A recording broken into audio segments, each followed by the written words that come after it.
Good morning. I'm still waking up. Hello, everybody. Hi. Those are my piles so far. Peggy's helping me sort a deck. Yay. Your piles were not going to help me. I know, but I was starting to sort. I'm sorting decks. This is what we do here. Hello and welcome, everybody. We are doing tarot troubleshooting today. So Lisa is so prepared. I'm always the most prepared in the morning. As you can tell, I still have my first coffee, which I've had tried to kill her camera. 3 sips of. Yeah, I thought my camera was broken. It was not broken. It was just. It might have been on time. I had to refresh.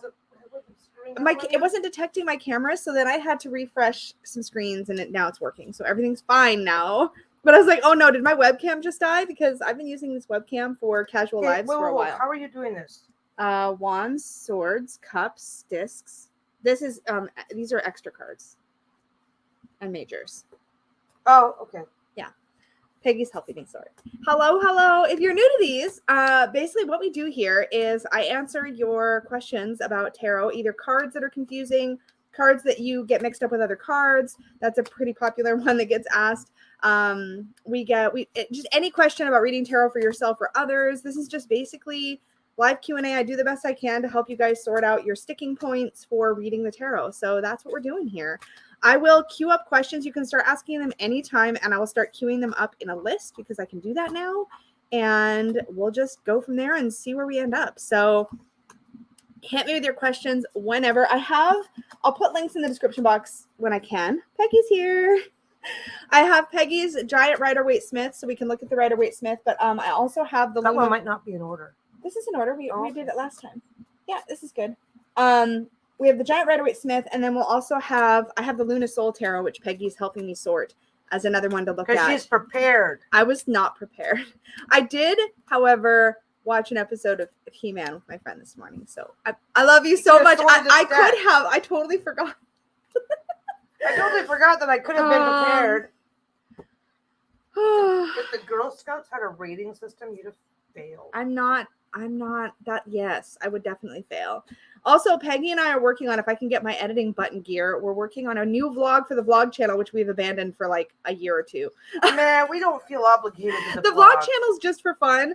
Let me grab a link in case you're curious about it, but we're going to be doing, so we did a date and we did a vlog of it. It was super fun. So let me grab the vlog channel URL for you. Wow, I sound like a nerd. The URL is the link. Grab the link. Grab the URL. I'm going to grab the link. So you guys can check that out if you want to. I think I have it linked right on the channel somewhere. Maybe I don't though, because we weren't doing anything with it. Nope, not that smart. Okay. It's just called Lisa and Peggy Vlogs. There's some ridiculousness over there. It's such a creative, over-the-top title. Yeah, our last video was when I had my tantrum. That was like a year ago. Yeah, that's how often we Which post. Tantrum? There's been many, many tantrums since then. I mean, I want to find the actual number. Okay, apparently I need to fix this. I'll fix this later. Well, let me get here, I'll just link my latest video where we did the tantrum thing. Last video. I don't know, I'm just updating about stuff. And let me go grab some questions here and start queuing them up. Thoughts on the Marielle Tarot? Well, I answer this right now. The Marielle Tarot is a lot. I feel like if you want a deck that you can really dive into and like study and get to know, I think the Marielle is right on par with decks like the Spirit Keeper's Tarot as far as decks that you really want to get to know as its own thing. It's something you want to dive into. But yeah, it melds the Rider-Waite Smith, Thoth, and even some bits of Marseille, I think, if I remember correctly, into its structure. So it's something you're going to want to spend some time with for sure. But it's really a cool deck. I want to make sure that I queue this up. Ah, yes, good. Good.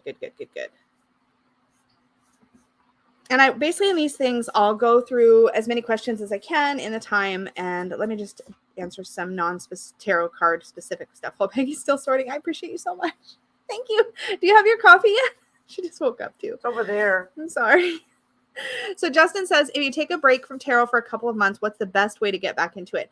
I guess that depends on why you took the break. So in my experience, when I took a break, it was because I just wasn't feeling it. There was nothing about it that was exciting me. So for me, what got me back into it was a deck coming on scene. It was the Wild Unknown, actually, if I remember correctly. That got me really excited about tarot again because it felt different and fresh. So for me, usually what gets me excited again if I'm feeling a lull is something that I can study, something that's going to offer something new or fresh. So for me, diving back in after a break, the thing that gets me excited again is learning new stuff.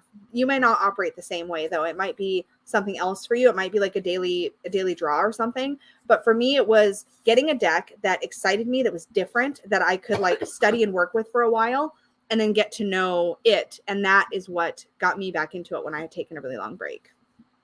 Love to hear, by the way, other advice from people in the comments on this stuff. Sort your decks before you start doing things. That's my advice. Not from you, honey. I love you. From other people in the chat who have advice for any of these questions, please feel free to pop them in. Yeah, you're not in the chat. You're in the room. That's different. I'm going to be over in the chat typing some shit at you in a minute. Oh, I know you are. It's been a year since the tantrum. Yes, it has, Ricardo. Oh my God, it's been a long time. People are still calling it the tantrum fabric. It's true. I don't think anybody remembers what the name of it is. Yeah. Sasha asks, any advice on how to learn to read when you have lots of decks, but you don't really know how to read any? Put them away. The simplest one. Yeah, put all of them away, but pull out one that you think is going to be the easiest to use. Peggy's advice is good. If you have one with keywords on it, that's a nice, fun place to start. Or if you have one where you feel like the imagery really speaks to you, or a deck, like I mentioned to Justin, one that really excites you, that you're going to want to work with, that you're going to want to learn with. Sometimes the advice to start with Rider-Waite-Smith is exactly the right advice for people because it's one that gets referenced so much. It's the most common. But a lot of us find this really boring. And if you find it boring, you're not going to be excited to study the tarot. So you've got to lean into what's going to excite you and what's going to make you want to study. So that's really what the thing is. But if you don't know how to read any, my advice is to put all but one away for a while and then go back into the, like I do that anytime I study. I was recently studying the Thoth. I didn't reach for any other deck for myself for like 2.5 months. I was only using the Thoth because to me, if I have too many things out at the same time, I can't absorb the thing I'm working on. And so that's what works for me. But again, yeah, if other people have other advice, please feel free to chime in. Let's see. Yeah, I covered that Tarot of Blooms or whatever in a previous Hot Takes, Kelly. And let's see. Yeah, somebody said, or find an RWS clone that you like. Yeah, exactly. Yeah, lots of good advice in the chat. Yeah, awesome. Tanisha asks, what does it mean when the devil and the star, both upright, come up often in daily advice reading? That's really interesting. To me, when the devil, let's take the star off the table for a second. When the devil, I've got a very specific opinion about that combo, which I'll share in a moment. But when the devil comes up often, the devil to me is a card that asks you to look at your shit, right? It's asking you to look at your, I like to say the word shadow, but look at stuff that you would rather not address, things that maybe bad habits you've gotten into, things that are not serving your greater good, things that are keeping you bound or trapped in not a good space. To me, if the devil card is kind of coming after me regularly in readings, it means there's something about myself that's uncomfortable that I don't want to look at, that I really need to look at. When you combine that, this is my opinion, when you combine that with the star, and this is all assuming, by the way, that you're not asking a specific question, as you just said, daily advice, right? To me, there's something that really needs your attention if the devil's coming out. And then when you pair the devil with the star, both major arcana cards, and both cards that have more weight, I guess you could say. The star is all about light and hope and resetting your navigation, right? So the star, we look to the North Star to find our way, right? So there's a sense of reorienting when we get the star. So to me, those two in combination, and I'd love to hear what other people in the chat think, but those two in combination, if I was getting those regularly for myself in a daily reading, I'd be like, oh, something in my shadow needs to come out into the light and get looked at. And then I need to reorient myself in a more positive direction. So let's say I'd been getting into the habit of, I don't know, impulse spending a lot or drinking too much, or maybe I was being nitpicky at home and I was constantly badgering Peggy about stuff, or just anything like that where you're like, Tuesday. Shut up. Oh my God, nothing happened on Tuesday. The look on her face right now. She's such a brat. Anyways. But I'm over here and they only take your word. I know it's true. But Maybe yeah, I'm so just twitching because I'm so that's terrified. something that I feel like you could really look at is like, what are the things that maybe are uncomfortable? Thank you so much. You're the best. Oh, you owe me. I mean, yeah, you're welcome. But like when you're looking, wow, you owe me. Oh my God. Yeah. I mean, the devil is really about being stuck and trapped and weighed down. This is the Lunasoul devil. But yeah, it's really a heavy card. And then the star is so much brighter and more hopeful and healing. So yeah, those two, I'd be looking at what I need to reorient, what I need to work on. Just my take on it. I want to make sure I don't miss any more questions here. Yeah. Helpful, you guys, if you're asking a question, can you tag me or even just put the word question in all caps just so it doesn't get buried in the chat, because these chats tend to get a bit busy, and it's going to get busier as we go. Yeah, Modern Witch is a nice one if you find that you're really resonating with the artwork. Yeah. Yep, I'm loving these questions, you guys. Okay. Lori says, I've been wondering about the moon card, especially. Okay, yeah, this is a good one to discuss because this was one that took me a long time to kind of wrap my head around. And I think, especially if you're a little witchy, the tarot associations for the moon can be a little hard to get used to because for reasons. We'll get into it. I'm going to pull the moon card out of the RWS and out of the Lunasoul, and we'll talk about it. Some decks feature a very peaceful, sleepy scene, whereas some, yes. Okay, so let me reread this. I've been wondering about the moon card, especially potential meanings beyond illusion, unclear vision. Some decks feature a very peaceful, sleepy scene similar to the Four of Swords. So you're looking to get beyond the unclear or illusion element of the moon card, which I think is interesting. You can definitely read it differently, but I feel like that, to me, that is the point of the moon card, is a number of things. It's facing fear. It's facing discomfort. There is another element to look at, though. So let's take a look at the Rider-Waite-Smith. This is the one that we're going to be the most familiar with, right? So in this card, we have, to me, the symbols that jump out at me are the path that's winding back here, the water with the crawfish or the lobster or whatever creature is coming out of it, the two pillars back here, and then the moon's obviously also quite big here. But the thing I almost always hone in on first is the moon and the wolf, or the moon and the wolf, the dog and the wolf in the card. Because for me, the thing that jumps out at me a lot about this card, beyond the illusion and the fear and that kind of stuff that I feel like, and the subconscious and the hidden thing that is often represented by this card, the other thing that jumps out at me a lot about this is the domestic versus the wild, the dog and the wolf. Where are we being tame? Where can we tap into the inner wild? I think that's sometimes an interesting thing to get into with this card. In the Lunasoul, same kinds of things jump out at me, right? But really, this crawfish coming out of the water is really highlighted more in this card, I feel like. It's really interesting. There's like a doorway. Look at this. This is so cool. I've never noticed this about this card before. Look at the doorway right back here in the mountains. So you've got this vast plain to move through, but then there's this door. And in the door, it appears, is the sun, which is so freaking cool. I hadn't noticed this about this deck before. So the reason that's cool to me is because one of the things about the moon card that really jumps out at me personally, besides the domestic and the wild, is this idea that there's things bubbling up from the subconscious that we often have to face, that we have to work with, right? And then there's a discomfort to that. There's fear with that. There's pushing through and moving through things that are uncomfortable. But the point of it is to get to the sun, where things are clear, where your authenticity is in full display. And you can really use the moon sometimes as a card associated with things like shadow work if you want, because you're moving through those difficult things to get to the end. Another thing you could associate the moon with might be like a dark night of the soul, or those difficult moments, not like a tower where everything's crumbling. This is kind of the aftermath, or sometimes the precursor to a tower moment in a way, because you're really processing and moving through these difficult things, getting clear. You're unclear, but you've got to move through the discomfort to get clear. And I love that there's that doorway with the sun in it that I've never noticed before. That is the freaking coolest thing about the Lunasoul moon. I love that. But yeah, so when you talk about sleepy or peaceful scenes, I think part of that is, I was going to say, as somebody who's a little witchier, I have a very positive association with the moon, but the moon does screw with my head a little bit, right? I don't know about you guys, but during a full moon especially, I find that I'm a little off balance. My emotions are kind of bubbling up to the surface, stuff that maybe I haven't noticed before. There's a lot of that kind of stuff. And because the moon has so many positive associations for me as somebody who looks to lunar deity and feels a connection to the moon as a symbol of the divine feminine, I don't always necessarily want to see it in a negative light.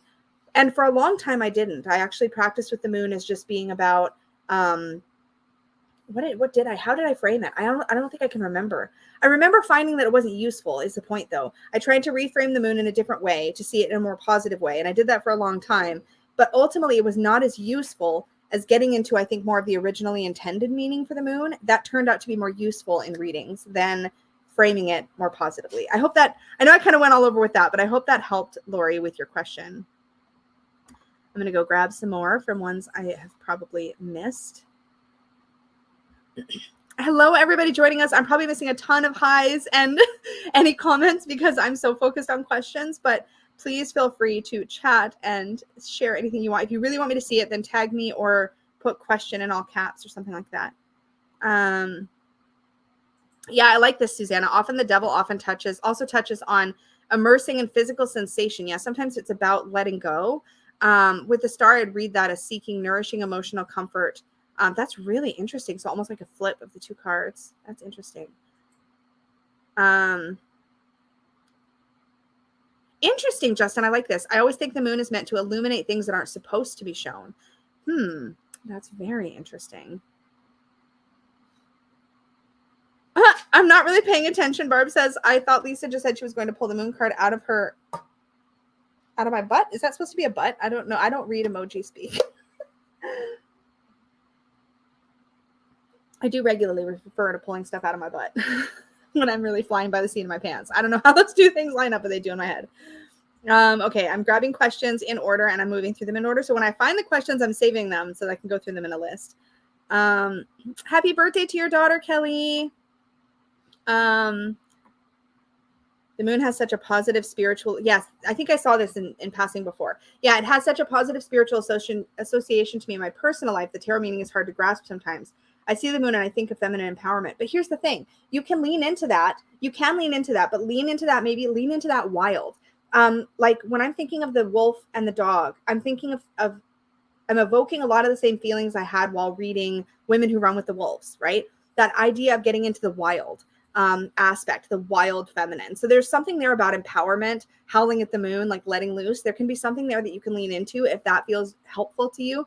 My problem was when I leaned away from the discomfort and the fear and the illusion aspects of the moon, I felt like my readings were less useful when the moon came up. So I ended up going back to that original meaning, but that was my personal experience. Yours could vary. Thanks, kitty cat. Show some love. Hit that like, y'all. That's awesome. Thank you. Yes. Sorry, we're still on the moon. I can't get over it, but I'm loving the comments, so I want to highlight some of them. Susanna says, for moon, I often see dark night of the soul and or hidden health issues. That's interesting. Complicated by old behavior patterns that are no longer helpful strategies. Yeah, that's good. Okay, there's a question to save. Oh, it's her friend's birthday party. Well, that's okay. Oh, I'm loving this. I'm loving these questions, you guys, so much. Okay.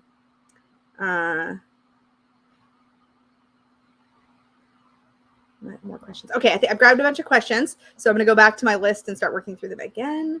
So Tanisha asks, could you recommend some decks which use the imagery from the Rider-Waite Tarot but still have a style of their own? I actually try to feature decks like that in this video. That's why I pulled the Luna Soul Tarot, because the Luna Soul is a deck that's very Rider-Waite Smith based, but as we saw in the Moon card, it definitely goes its own way. It has the Rider-Waite Smith symbology, but then we had that fun Easter egg of the moon. We have the moon phases depicted here, so you could get into the cyclical aspects of the moon. And the Luna Soul Tarot is, for me, a deck that I feel like I can use for client readings. This is like a workhorse style deck. I was going to grab a link to it for you guys. Luna Soul Tarot. I don't think I did my description box right for this video. So you may see an old deck reference down below. I'm going to actually just straight up fix that real quick. Give me 2 seconds and then we'll get back into it. Where is it? Today's deck. Yeah, I had the wrong deck for today's deck. So I'm going to update it because I think I had last month's deck there. So 2 seconds. I'm just updating the link and then you can hit refresh on your screen and you'll get the new one. I'll tell you when you can do it here. Hold on 1 sec. By now you guys could have already Googled it. I recognize, but I like to have the resources down there for you guys. Okay. So it is updated now, so you can hit refresh and the link will show up. But yeah, Luna Soul is great. I like This Might Hurt Tarot for indie. I tend to lean into Rider-Waite-Smith clones that deviate a little bit, but that feel like unique. They don't feel like they're just the Rider-Waite-Smith actual images. Like, I don't know how to describe this. There's like RWS decks that feel like they still have Pamela's exact style and scenes, but with different colors or different elements. That's one thing. And then decks like the Luna Soul, I feel like they're very like, they're Rider-Waite-Smith. They've got all the same exact symbology, but it's artistically done differently, and they've added things, and they've gone at it a different way, and it's completely redrawn. So it doesn't look like the original Rider-Waite-Smith. This is the kind of thing I like for that. So this is one. The Modern Witch Tarot does a really good job of that, but it's very feminine leaning. So if that's something to be aware of.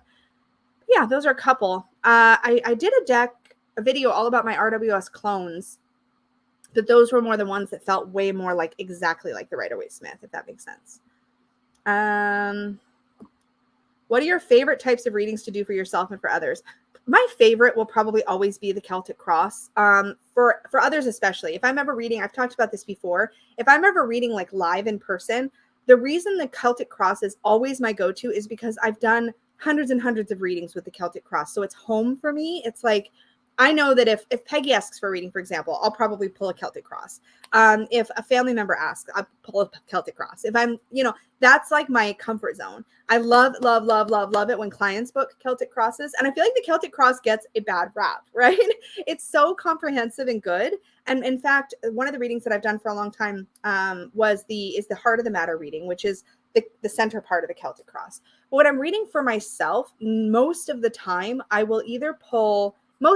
pull my energy obstacle advice, or I will do my conversational spread, both of which I've covered in the Learn to Read Tarot with Me series. But those are my favorites to do for myself.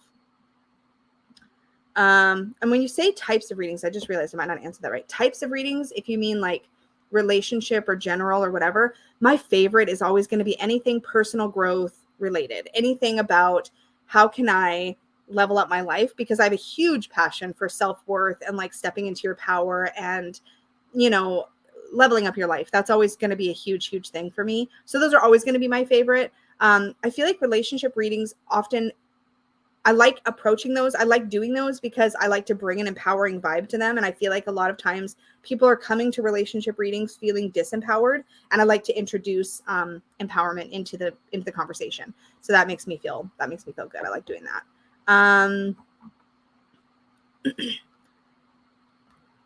Trying to grab as many. Yeah, Good Karma Tarot is amazing. It's one of my faves. I love that. I use it for clients all the time. It's incredible. And it's so affordable. And the book is really good. I don't use the book much because it's become a workhorse. So I'm just using it for clients all the time. But it's incredible. That was a good suggestion. That was Tarot with Ruby. Yeah.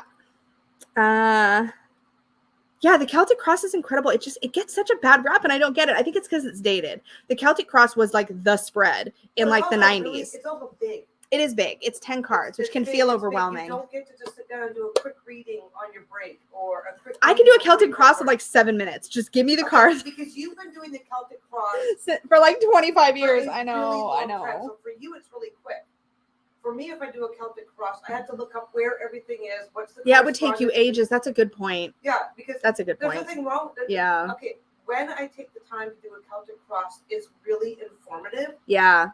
But it takes a really long time to get comfortable and quick with it. Yeah, that's very true. And that's an excellent point. People have a lot of time anymore. Oh, Lisa Bird says, what's the best way to shuffle if you have little hands? I've discovered the joy of mini decks now too. I think that's one of the reasons Peggy likes mini decks, because our hands are similar size, but mine are strong. I have very strong hands. Meaty man hands. I don't have meaty man hands. You're such an asshole. What the hell? Anyways, welcome if you just joined on that note. Peggy's saying I have meaty. Perfect time to show up. If you have small hands, first of all, it sounds silly, but if you're at a desk or a table, one of the most effective methods of shuffling, you just have to do it for a while, right? Is literally the wash. There's other things for it, but you put the cards all face down on a table and you swirl it around, right? Like you just swirl it around, you pick them up, you swirl them around, you pick them up. That's very effective if you have small hands. Also, get used to, if you have a hard time with hand over hand this way, right? This way, I don't want to shuffle because these are all in order. If you have a problem with hand over hand this way, learn how to do hand over hand holding the narrow sides of the card where you like, boop, boop, boop, that kind. Learn it this way with the vertical. This is what I do with large decks. people have all sorts of opinions on cleansing and storage and everything else, but how you actually shuffle, there is no rules. You just do what works for you. Yeah, but she wanted advice. What's the best way I if you have know. little hands? I know. I'm helping. I'm just pointing it out. I literally switch the cards around if I'm not wanting to dick around with trying to shuffle those things. Swishing is perfectly fine. But I think hand over hand gives you a lot of flexibility if you want the meditative aspect. But you have to practice. I feel like if you usually like to like riffle shuffle, poker and bridge size decks are also great if you have smaller hands. But if you like for me, I like the meditative aspect of shuffling, and I feel like I can do that better with hand over hand, but it took me longer to learn. So yeah. Hello from France. Do you challenge on a month, a card a day, for example? The last challenge done to suggest. Oh, do I do challenges? My favorite, and I will always and forever recommend challenges. If you want to do a card a day challenge I love Mr. Lionhearts on Instagram. Let me find his link and I'll share it with you guys. Whenever I'm in the mood to do an Instagram challenge, 100% of the time. In fact, I don't think I've ever done anybody else's. I do some stuff that Dawn Michelle posts sometimes too, but as far as like a regular, like formal Instagram challenge, it's Mr. Lionhearts every single time. I think he comes up with the funnest challenges. I actually did one of his a few months ago. I just can't remember what the name of it was. I'm going to grab his Instagram handle for you guys. He's so consistent in posting challenges and they're really creative. One of the fun ones that he did was like a story-based one. It was like a fairy tale forest themed. It's always incredible. Highly, highly, highly recommend if you're interested in doing an Instagram challenge. I'm going to just put that link in the chat right now. So it's there. That's the one that I recommend. I can't really speak to any others because I don't do any others. But I got started in Instagram because of Lionheart's challenges. So yeah. How do you get to know a deck for the first time? Terry asks. Okay, let me go and make sure I don't get too far behind the chat. I want to grab any other questions I may have missed and add them to the list.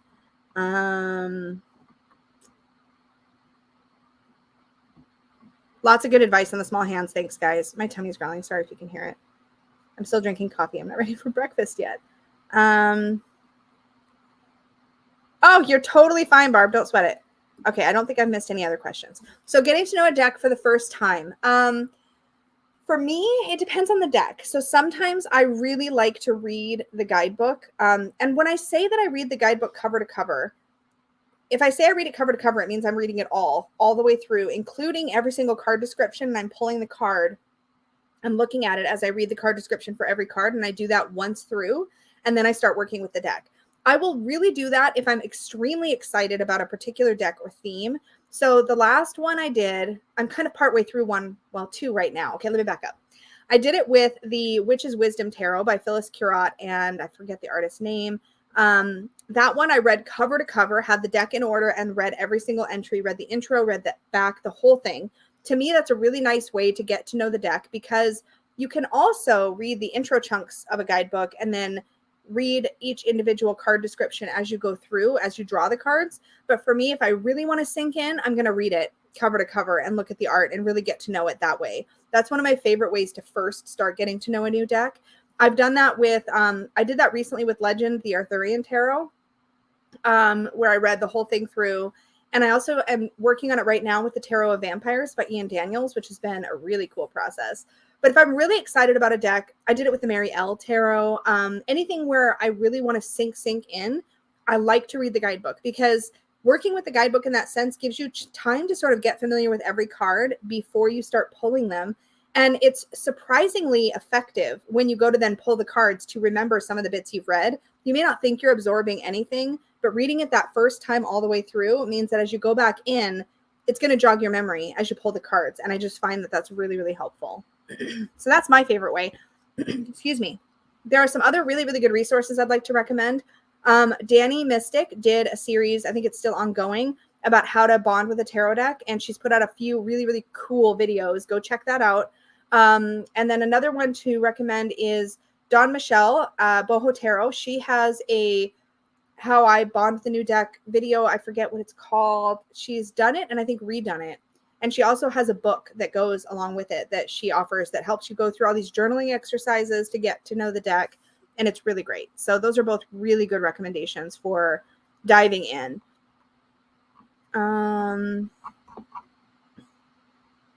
Yeah, Aragnon says, I usually do I just was going to say, I like what Aragnon said. Yeah, because I get the same way. Let me read it first. I usually do an interview with a new deck, but I feel it unnecessarily limits how I use it, and then it makes me biased towards the deck. Oh, and you were saying you get the same way? Is that? Well, because if I try too hard to decide what I think about every single card by going through the deck first, then I'm like, if I come across, if I'm too focused on what the deck itself looks like, it's hard to describe. It sounds like you're addressing something else, because he was talking about a deck interview. Were you talking about something different? Yeah, it just makes me feel, it can make me feel biased one way or the other depending on my first impression. Oh, okay. So Aragnon's talking about an interview spread. Yeah. Okay. So I'm misunderstanding. Yeah, that's okay. That's just, I need more coffee. So an interview spread, but I get what Peggy's saying too. She's saying, like, if you go through the whole guidebook, it can make her biased to the deck that way. Aragnon's basically saying, so it's really popular for people to do an interview spread. I've done them. I never got in the habit of doing them. To me, it's specific positions, like how are we going to work together, all this. But what if you get really sassy responses? I get what Aragnon's saying, because like if you get like the Tower and the Devil, you're gonna be like, well, screw you, deck. You know what I mean? I don't want to do that. Another really significant thing I do, but it's specific to YouTube, is I often, although less often lately, I will do a full walkthrough on YouTube, and that's part of my bonding experience. Sometimes I get a bunch of decks coming in all around the same time, and that gets overwhelming, and I just don't get to it. But most of the time, I like to do a walkthrough because it lets me slow down and take in the images and see what my first impressions are going to be.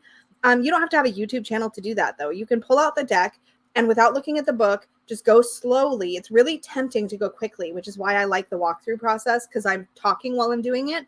But go through slowly and just look at each card as you go and kind of see what pops out at you from the artwork. Really sink into it, because the habit can be, you get a new deck, you pull out the new deck, and I mean, hands up if you've ever done this. You get the new deck and you're like, flip, flip, flip, flip, flip, as you go through the cards, because you're excited, and you miss that chance to soak in what the deck is saying to you in that first flip through. So I do like walkthroughs for that. But yeah. What's the best way to start to go deeper? I feel comfortable with a single keyword thanks to Tarot with Training Wheels, but I feel like I am ready for more now. Yeah, so couple things. There's a few different directions you can go. I'm currently working on an intuitive tarot reading course that I'm going to be putting up on my website, which is one way you can go deeper. You can go from the rote base meaning and then branch off intuitively.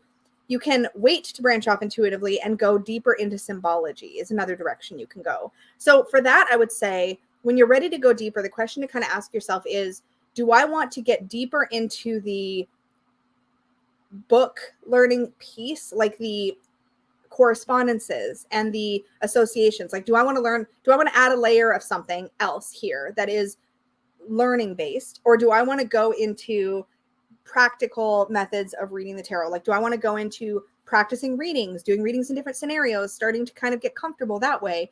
Or do I want to go into adding layers? I love adding layers and I love doing intuition. I kind of do both in chunks. So most recently I was studying thought, and this has been adding layers, which is amazing. It's very intellectual feeling work. Like, I'm reading a lot, I'm studying a lot.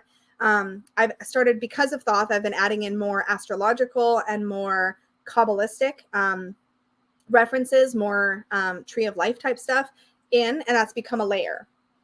And that's really fun, a fun way for me to go deeper, but I'm not always in the right headspace for that. Sometimes going deeper for me means pulling out a new system and learning it, like when I learned Marseille or when I'm learning Thoth. But sometimes it's about, you know what, I don't know a lot about the elemental associations with tarot. So I'm going to dive into the elements and start layering that in and see how I feel. Sometimes it might be, I want to learn more about astrology. And so I'm going to start layering that in. There's a book by Corinne Kenner called Tarot and Astrology. So you could add that layer.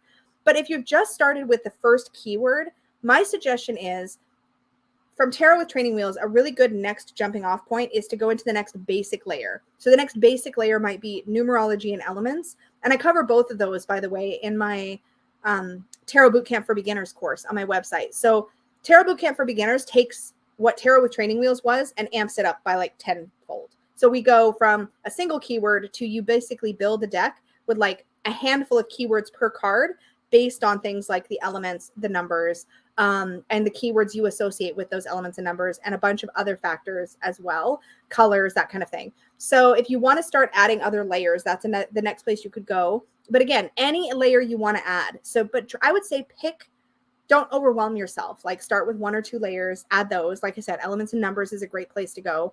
And then build slowly so that you can retain what you learn, and then practice with the things that you learn. So if you've added single keywords, are you at the point where you feel like you could wipe them off because you know them well? And if you're not, practice reading for a while, get those really embedded.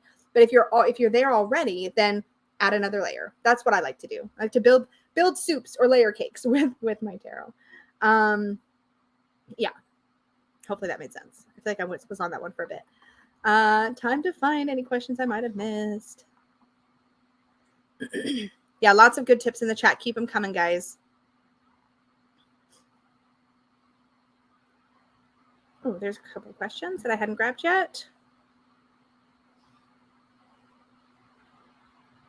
Yeah.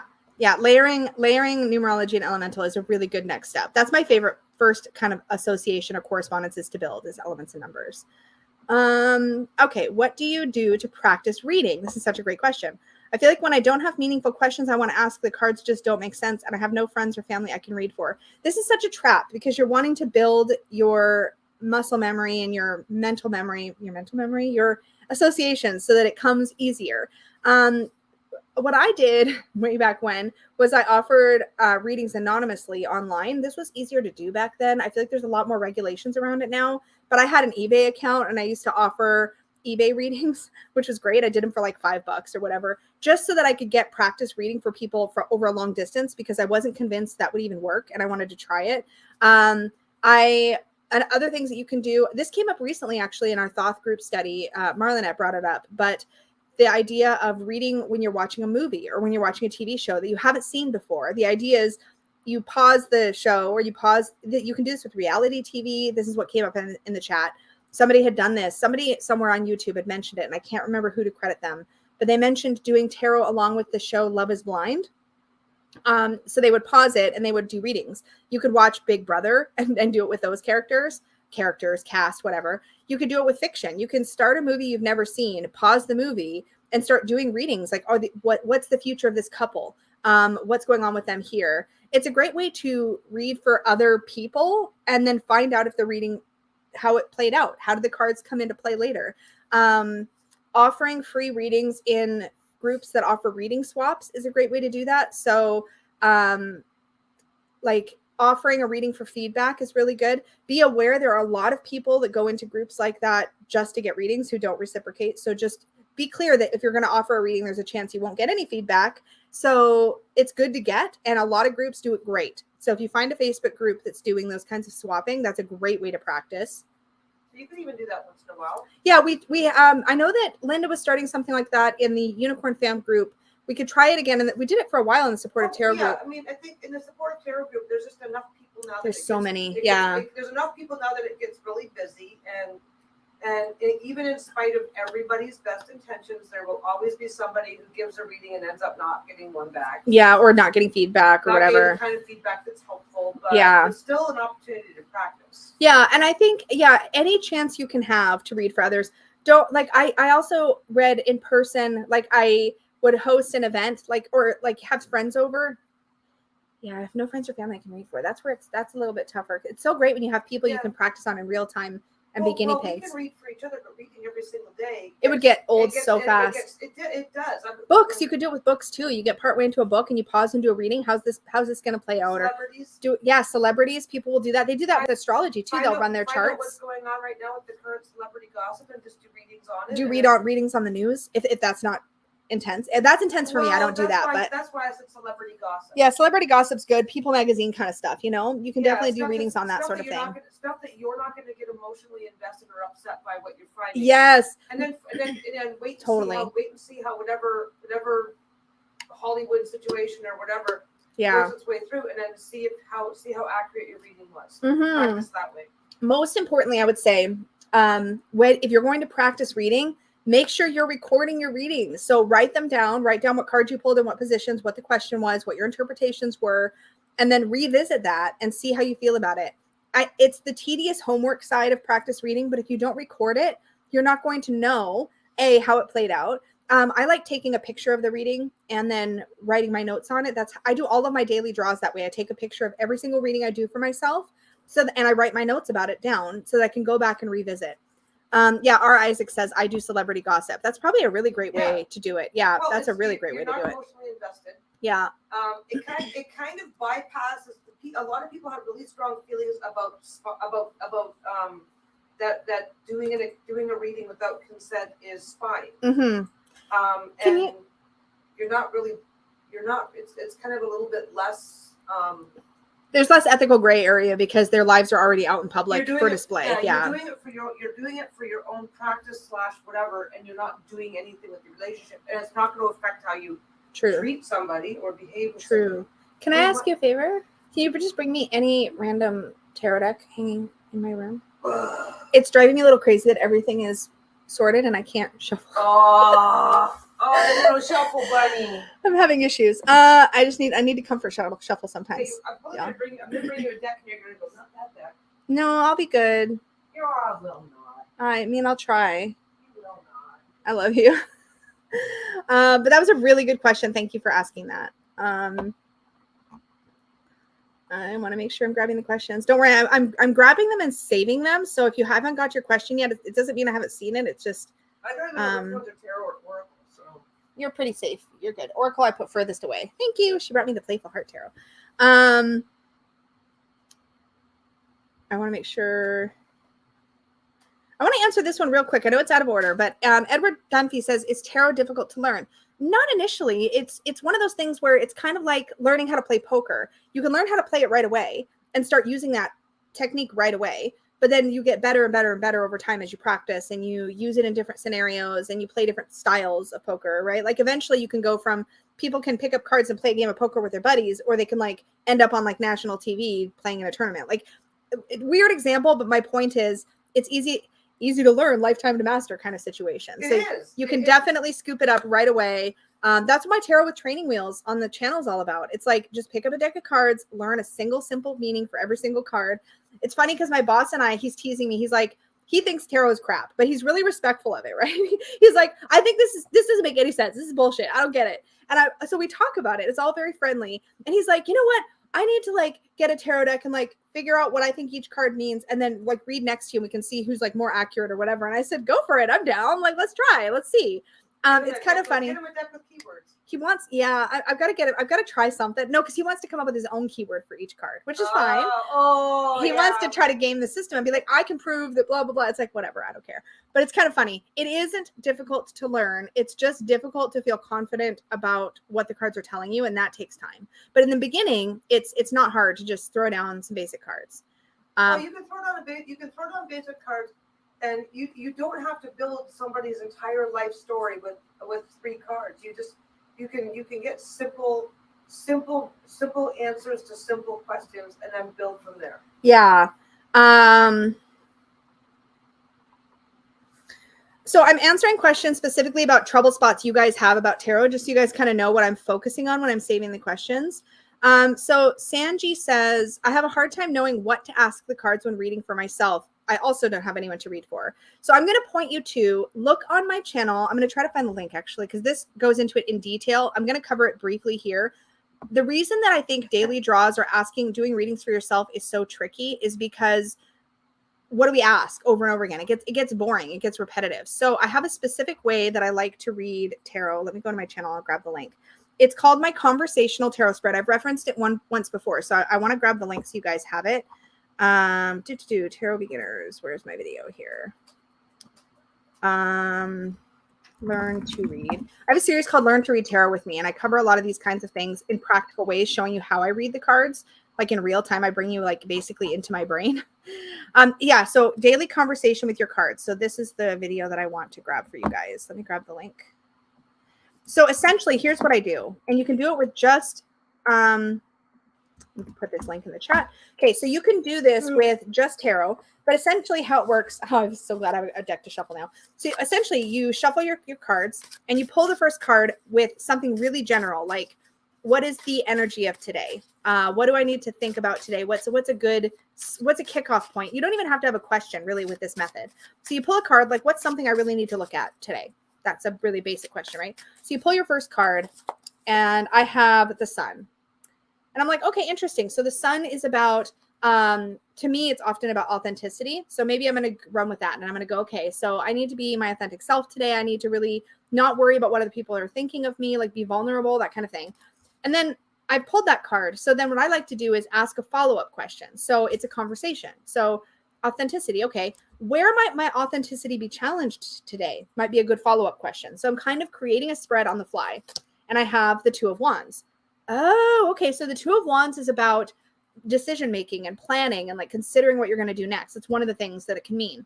So, oh, okay. So my authenticity might be challenged when I'm asked to make a decision. Maybe the question I'm being asked, I want to answer in a people-pleasy way. And so I need to stay in my authenticity and answer it honestly. Okay, that's great. What other advice about authenticity is there today? So I ask another follow-up question and I pull a card.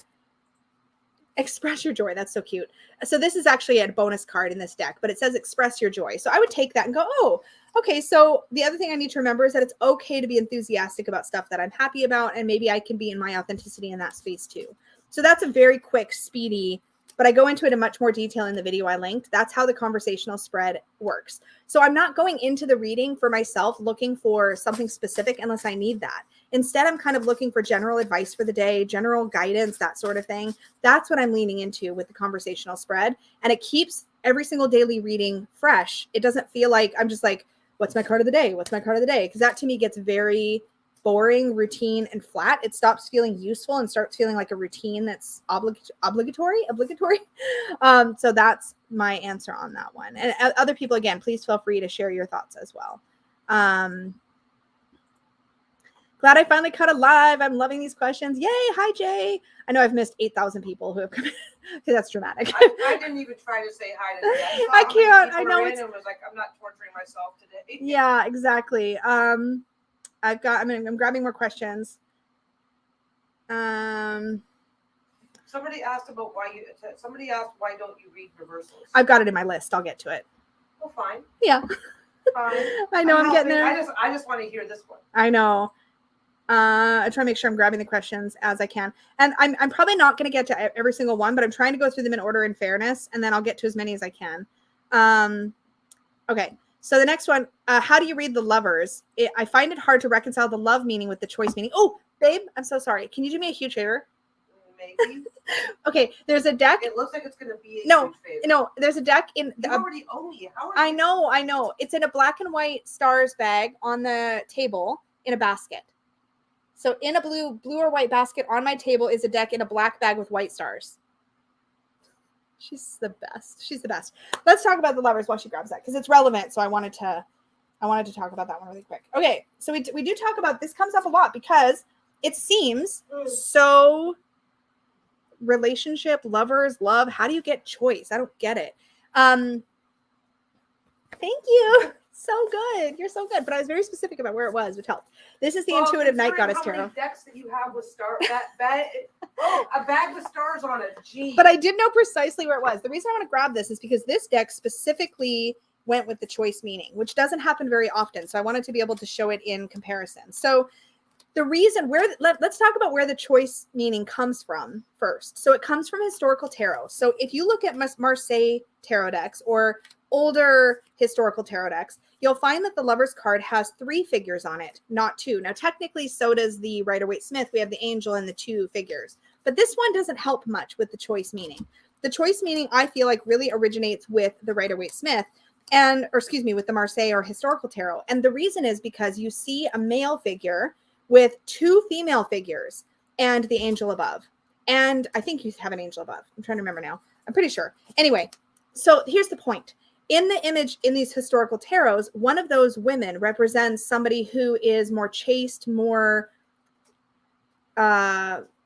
solid, more likely to be a good mother, for example, a good wife, a good mother. And then the other one represents somebody who's a little more alluring, more represents maybe more sensuality. And in the card, the idea is that this character, this male character, is trying to choose between like where they're gonna, what choice they're going to make for their spouse. Excuse me. And the reason this is important is because the choice that they make is a forever choice. It's not the kind of decision where it's like, oh, I'll just choose her now and her later, because that's not how it worked back then. So the point is it's a lifelong commitment kind of choice. It's a very heavy, important decision to make. And so that's the origination of the choice meaning, right? And the point is, and the reason I use the word commitment for the lovers is because commitment is a word you can use to represent a romantic decision. Because when the lovers comes up, it can talk about your relationship and is this somebody you're going to commit to for the long term? It can be about relationship love, but it's also about any choice. What if you pull the lovers card and you've just been asked to take a promotion? It's a commitment. You're being asked to make a choice, to make a commitment to a new path, and you have to make sure that path feels good to you. Sorry, I totally was going to pull this Intuitive Night Goddess card, and it's taking me forever to find it. The card is called, I think, Crossroad, and that's exactly where you're at with the Lovers card. I think it's the Wayfarer. Here it is. This is the Lovers card in the Intuitive Night Goddess Tarot. We see a singular figure with two paths. She needs to pick a path. And this is brilliant because we so rarely, if ever, I think this is the first card I've ever had in my collection that specifically chooses to illustrate the choice aspect of the Lovers card. It's really exciting once you can wrap your brain around how it can be about both love and choice. And that's where it comes in, because love is a choice. Marrying someone is a choice, right? And that choice will affect your life like forever. Like it's a big I don't think choice. love is a choice, but I think what you do about it is a choice. That's a more accurate way to say what I was saying. Yeah, that makes a lot of sense. Yeah, love maybe not the choice, but yeah, committing to that person for the long term, that's a choice. That you make yeah. Because you love somebody. Yes, totally. So you can definitely read it in a romantic tone every single time you pull it if that feels right for you. I like opening up and broadening the meaning to expand to more. So that's how I like to approach it. Oh my God, this is such a good question. I want to make sure I don't miss any questions. So I'm saving the ones that are coming in. It really helps me spot these in the chat, you guys, if you put question in all caps with your question, just so I don't miss them. Peggy is the best. Hit that like button, friends. She is. Did I miss some of her awesome comments? Probably. Well, I just pointed out that I'm barely keeping up with the chat, but when somebody compliments me, I see it right away. That's so true. Peggy's ego. I said I'm a problem. Peggy. Because I am. Yeah, D. Martin says the Lovers card always reminds me of the story of Jacob, Rachel, and Leah in the Bible. I'm not familiar with that story, or I don't remember it, but that's a cool reference if you know the story. Yeah, this is good, Marlena. Because the Lovers card is tied to Gemini, I think of it often as relationship with self and other, anything dualistic. Yep, totally. Question. Okay, I grabbed the new question. Okay, back to my other questions. JTK Love Letter. What assumptions did you have regarding certain cards before actually diving into learning the tarot? Oh man, I think these are so common, but that death was real death, that the Lovers was all about like meeting your soulmate, that judgment was about other people's judgment of me or my judgment of other people, which you can look at the card that way, but that's very rarely what it means in a reading in my experience. Gosh, there's so many. That the Three of Swords made no sense because it's emotional, but it's in the card the suit of the mind. I've reconciled all that now. There's a whole bunch. I mean, it would probably take a long time to go through them all, but I had the same ones I think as everybody else. The Death card was the worst card in the tarot deck, and most of us now know it's usually the Ten of Swords or the Tower that's usually the most difficult. Yeah, those are some of the ones that jump out at me from memory. Painted Turtle. Do you think there's such a thing as too much shadow work? Yes. Too much delving into your darkness? Yes. Sometimes I worry about too much introspection and perhaps not enough action. Y'all, this is such a trap. So just like anything else in life, guess what? The tarot can become incredibly addictive and unhealthy. There are so many situations in which you should not be, in my opinion. Please take this with a grain of salt, measure it against what feels true for you. I always want to make that clear. But there can be times it's really unhealthy, in my opinion, to reach for cards. If you're really struggling, then, and you know that you can get something useful out of your cards in that space, that's great. Go to them for comfort. But if you're really, really struggling, 9 times out of 10, I'm going to say, don't go to tarot. Tarot can get you more in your head. Sometimes it can actually increase any spiraling or any anxiety. Reading cards from an anxious place or a fearful place is often not going to be that helpful, at least in my experience. So if you have a trusted friend you can ask to read some cards for you when you're really struggling, sure, maybe try that. But most of the time, I'm going to say, when you're really in crisis, when you're really having a tough time, go to professional support, go to family and friend support, go to someone that's going to help comfort you and ease your mind in those moments. That's one thing. But in general, yeah, it can become a bit of an addictive way to self-flagellate, right? Sometimes doing too much shadow work, where I feel like I've gotten into spaces where I've done too much shadow work, is if I'm really beating myself up. If I'm in a space where I'm just using the tarot to harm myself emotionally, like how can I kick my own ass even more? There is a point at which it's not healthy. It's helping you to stay in a negative space. And it's also, as Pain Eternal really, I think, points out here, sometimes we're spending so much time looking within and processing and like doing this personal growth stuff on the inside that we're not taking any action on the outside. It's no different than any other kind of escapism. You're playing games to get into escapism. So you're checking out and playing games all the time. You're checking out and watching TV all the time. You're checking out in your books all the time. Anytime you're finding yourself sinking into something excessively, usually there's something that you're not looking at in your real life that you need to lift up your gaze and look out at the world and go, okay, what's going on out there? Like, what do I need to really be looking at? It's really important to remember that tarot is intended, I think, if you're going to use it as a personal growth tool, then you need to remember that it's just as important to use it in moderation, and to remember that two things can happen if you use it too much. It can lose its meaning, which would be sad. It can lose its depth, and that's also sad. Or it can end up being a crutch, in which case you're just going to the cards to solve all your problems instead of thinking through them on your own. And that can also be really not great. A lot of tarot personal growth work for me is about go to the cards, get the advice or the direction you might need, and then put the work in. And it's one of the reasons why it's troublesome if a client comes to you for a reading and you give them an answer and then they come right back. It's concerning if they come back about the same thing. It's like, no, you have this stuff to go process and go do, but it can become an addiction that you feed. And this is one of the things I have trouble with pick a card readings on YouTube, is I feel like they become a bit of a sinkhole for people where they just kind of get into constantly having these answers fed and not taking any of the time to process. Thank you for coming to my TED Talk. I feel like I had a lot to say about that. But I just think it's important to be healthy and responsible and remember that sometimes cards aren't the right tool, and sometimes they're too much, and sometimes they're just not enough. I think that's all really important. How do you interpret the sun and the moon together in a love reading? That's a cool question. Let's pull out the cards and we'll see here. Let me pull out the Rider-Waite-Smith. Sun and moon together? Gosh, it really depends on the question. To me, okay, there's a couple things that I think with these cards. It's going to depend on the context and the question, but for me, the moon is often about stuff that needs to be brought up to the surface and faced, looked at, dealt with. That's one thing when we have the subconscious here with the crawfish coming up. Also, I feel like the moon can also be about moving through discomfort because, of course, in all relationships, there hits a point, often sooner than you think, where you have to be willing to have uncomfortable conversations, look at difficult stuff, go through that difficult space together and navigate that space together so that you can get to a place where things are out in the open and they're very clear, and it's uncomfortable. So to me, the moon is about discomfort, moving through that discomfort, kind of facing that, but also bubbling up anything that's kind of hidden, bringing it up into the light. To me, especially when you see it in combination with the sun, we're talking about what is hidden that needs to be brought up into the light.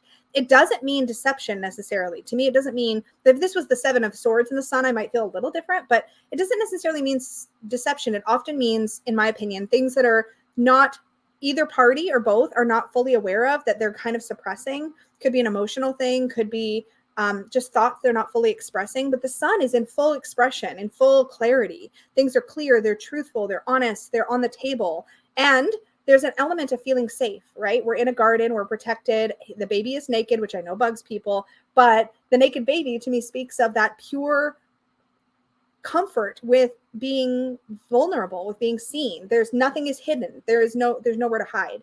But it's all very safe feeling and very joyful. So how can you move from that moon space of things being hidden, bring it up, and then move into the joyful space? That's kind of where I would probably go with that. But again, it depends on the question and how it was phrased and the energy I get from the people across the table. But that's one of the things that I would look at. And yeah, Peggy wanted to hear this. Oh, What? she's back. I thought you were in the bathroom. Yeah, I had to pee right quick. Elizabeth says, thanks for announcing it to the group. look, anyways, Elizabeth says, why don't you use reversals? I never feel I have enough info without them. Gosh, okay, so I go back and forth. Sometimes I play with reversals. I found that when I was doing, I did take a short stint into doing some readings on a second channel. And when I was doing that, I was using reversals sometimes, and I felt like it gave me a little more, but only because I was going quickly. It's really hard to describe. If I was reading for, I don't know, like a tarot hotline or something, I would probably use reversals so that I could just throw cards down without positions and know right away, shadow, not shadow. Like I would just right away, ping, ping, ping, ping, ping.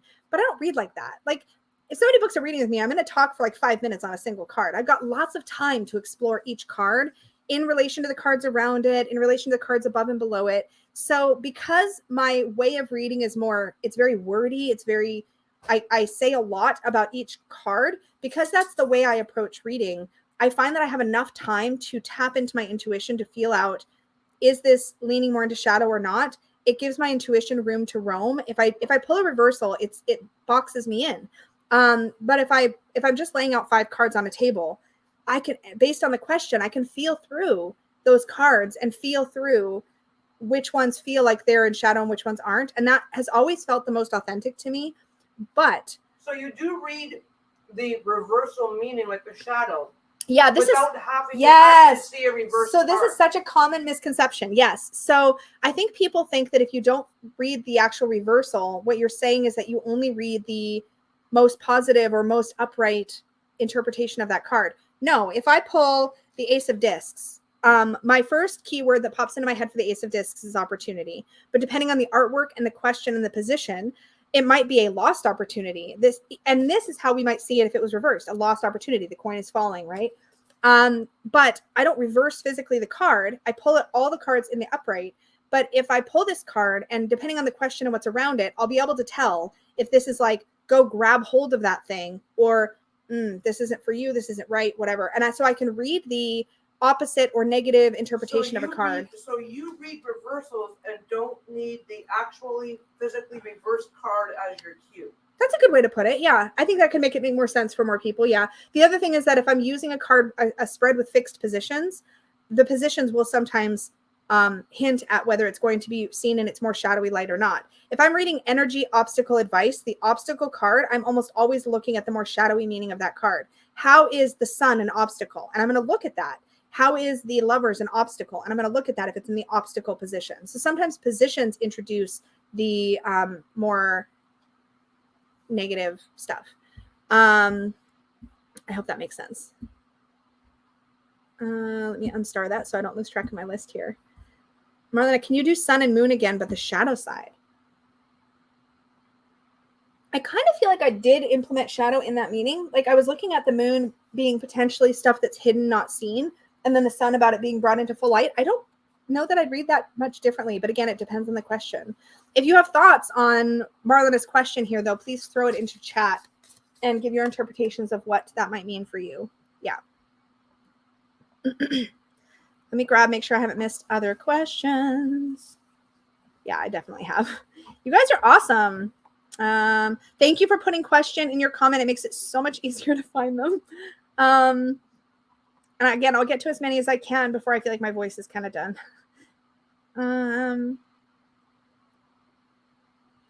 Yeah, Dorothea, totally. I think tarot can be encouraging and point to the right direction, but like Lisa said, we still need to make the change ourselves. Totally. I'm just scanning for questions to make sure I add them to my list.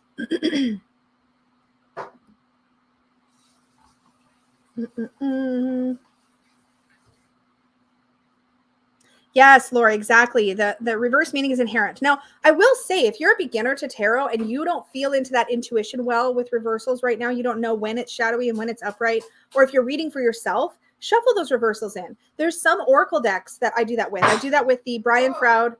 You okay? Yeah, something was obviously sitting close to the edge. And went bonk? Yeah. The Brian Froud's Fairies Oracle has really beautiful, detailed meanings for upright and reversed. And because that's not a tarot, and I'm not as comfortable with knowing when it's speaking to me in shadow or not, I do shuffle physical reversals into the deck.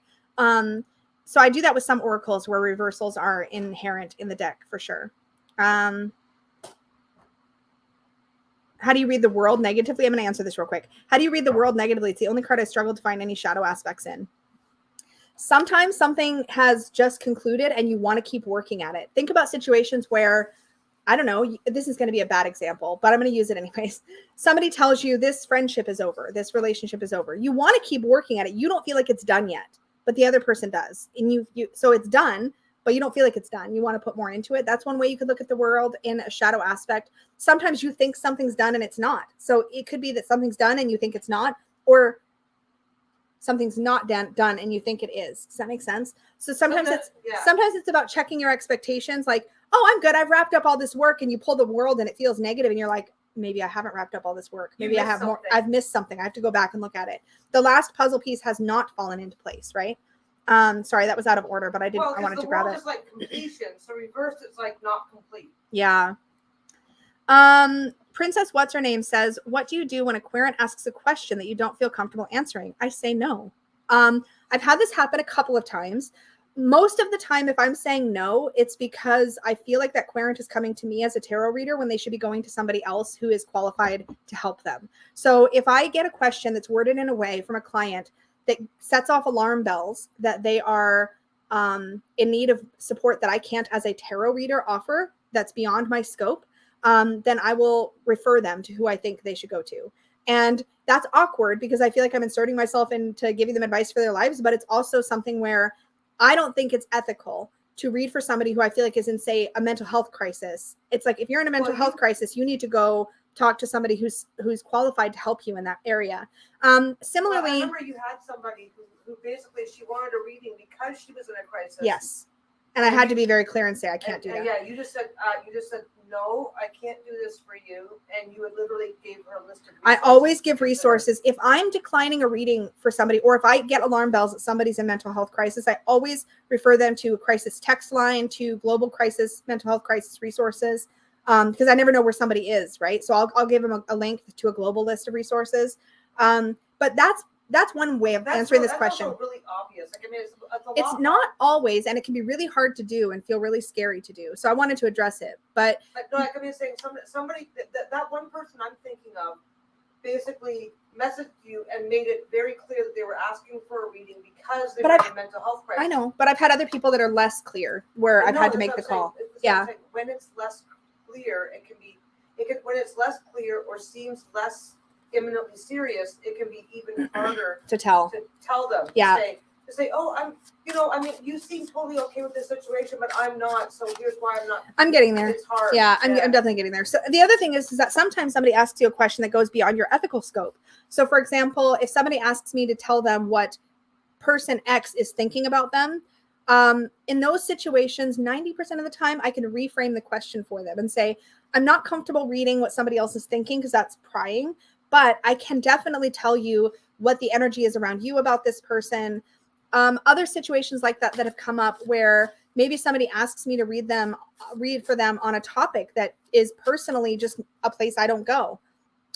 Those kinds of things come up too. In every single case, if it's something that is just a simple matter of it's the way it's asked takes me ethically somewhere I don't want to go, I can usually reframe it with the client. And so I would contact them and say, hey, because my readings are online, they're video recorded readings. So I get an email saying what their question is. I would email them and say, hey, thank you so much. Like, here's what I'm hearing from your question. I'm not quite comfortable addressing it in that way because blah. Or sometimes there's a because, sometimes there's not. But I said, how would you feel about me answering the question reframed this way? And then they can tell me, yeah, that sounds good, or no, it doesn't. And if no, it doesn't, I'm happy to give them a refund and we move on and it's all fine. In general, I think if you're not comfortable, you shouldn't read. Like, that's the punchline. It's just a matter of how you handle it with your client or your friend or whoever who's asking you. And to me, that's always about being honest about where your boundaries are, and just being clear and being compassionate. And if necessary, referring them to better resources. Does that make sense? Hopefully that answered your question. Bye, Lisa. Darcy asks, is there such a thing as reading for yourself too much? Yes, we totally covered this. Oh yeah. I worry that I'm not going deeply enough if I'm constantly doing quick readings. That's different. So if it's like, am I reading too much because I'm not taking action in my life, or am I just reading too much because I'm not getting anything meaningful? If you're not getting anything meaningful, yes, you can totally read less frequently, but also you can change up your practice. So if you feel like you're not going deep enough, ask yourself how many cards you're pulling and how much time you're sitting with each card. So the reason I do my conversational spread is it's only 3 cards. I engage with it actively by like pulling the first card and then pulling a question out of that card for the second card, pulling a question out of that card for the third card. So I'm engaged with the process. So it doesn't feel shallow. It doesn't feel routine. It feels meaningful.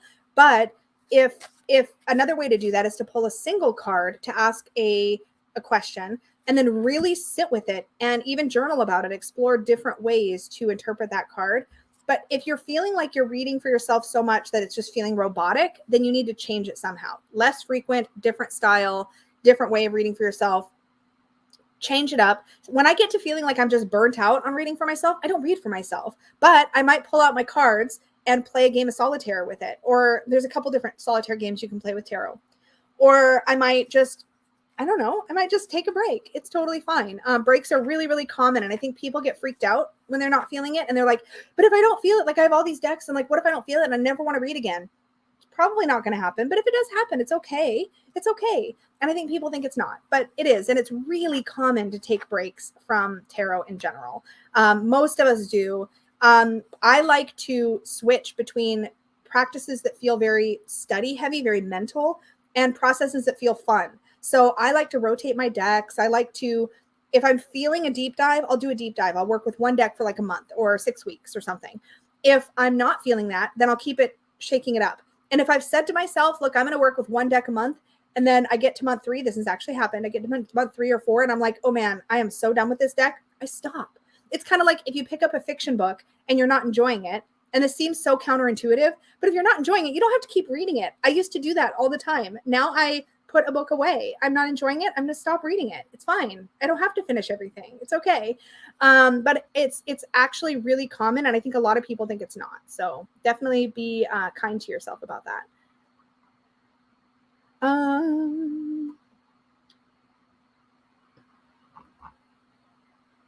Okay. I've got 14 questions and I'm probably going to stop adding questions at this point because I think I'm going to need to wrap up soon-ish. But it's not going to be soon because I have a bunch of questions. But I'm going to go through the questions in my list and then we'll probably wrap up. So Michelle says, how do you stop second guessing yourself when shuffling and pulling cards? I like to intuitively pull from the middle of the deck. But sometimes the cards I pull, oh no, I missed the next part of it. And this was ages ago. How do you stop second guessing yourself when shuffling and pulling cards? Okay. Oh, I think what you're getting at, and please feel free to correct me if I'm wrong and you're still in the chat. It seems to me like, okay, like you shuffle the deck, you cut the deck, and you start pulling cards, and you're like, these are wrong. And you want to like reshuffle, like, oh, maybe it's the problem with how I shuffled. Maybe I got the wrong cards because I didn't cut the deck in the right place. That sort of thing. One of my favorite things to do if I'm overthinking the shuffle, and I do this at bedtime actually, because I don't want to sit there and shuffle a bunch. I just want to pull a card. This is an easy way to randomize your reading. And it's an old school way. Like in the 90s, I always say in the 90s, makes me feel so old now. When I started reading, one of the things that was really common, and I did this a lot, was I would fan the cards out, fan them out on a table, and I would close my eyes, and I'd think about my question, and oh no! Oh, I caught them. They started to slide. This is a very slidey deck Peggy brought me. It's all her fault. I just did what you said. You said you didn't care. I did. You said you didn't care.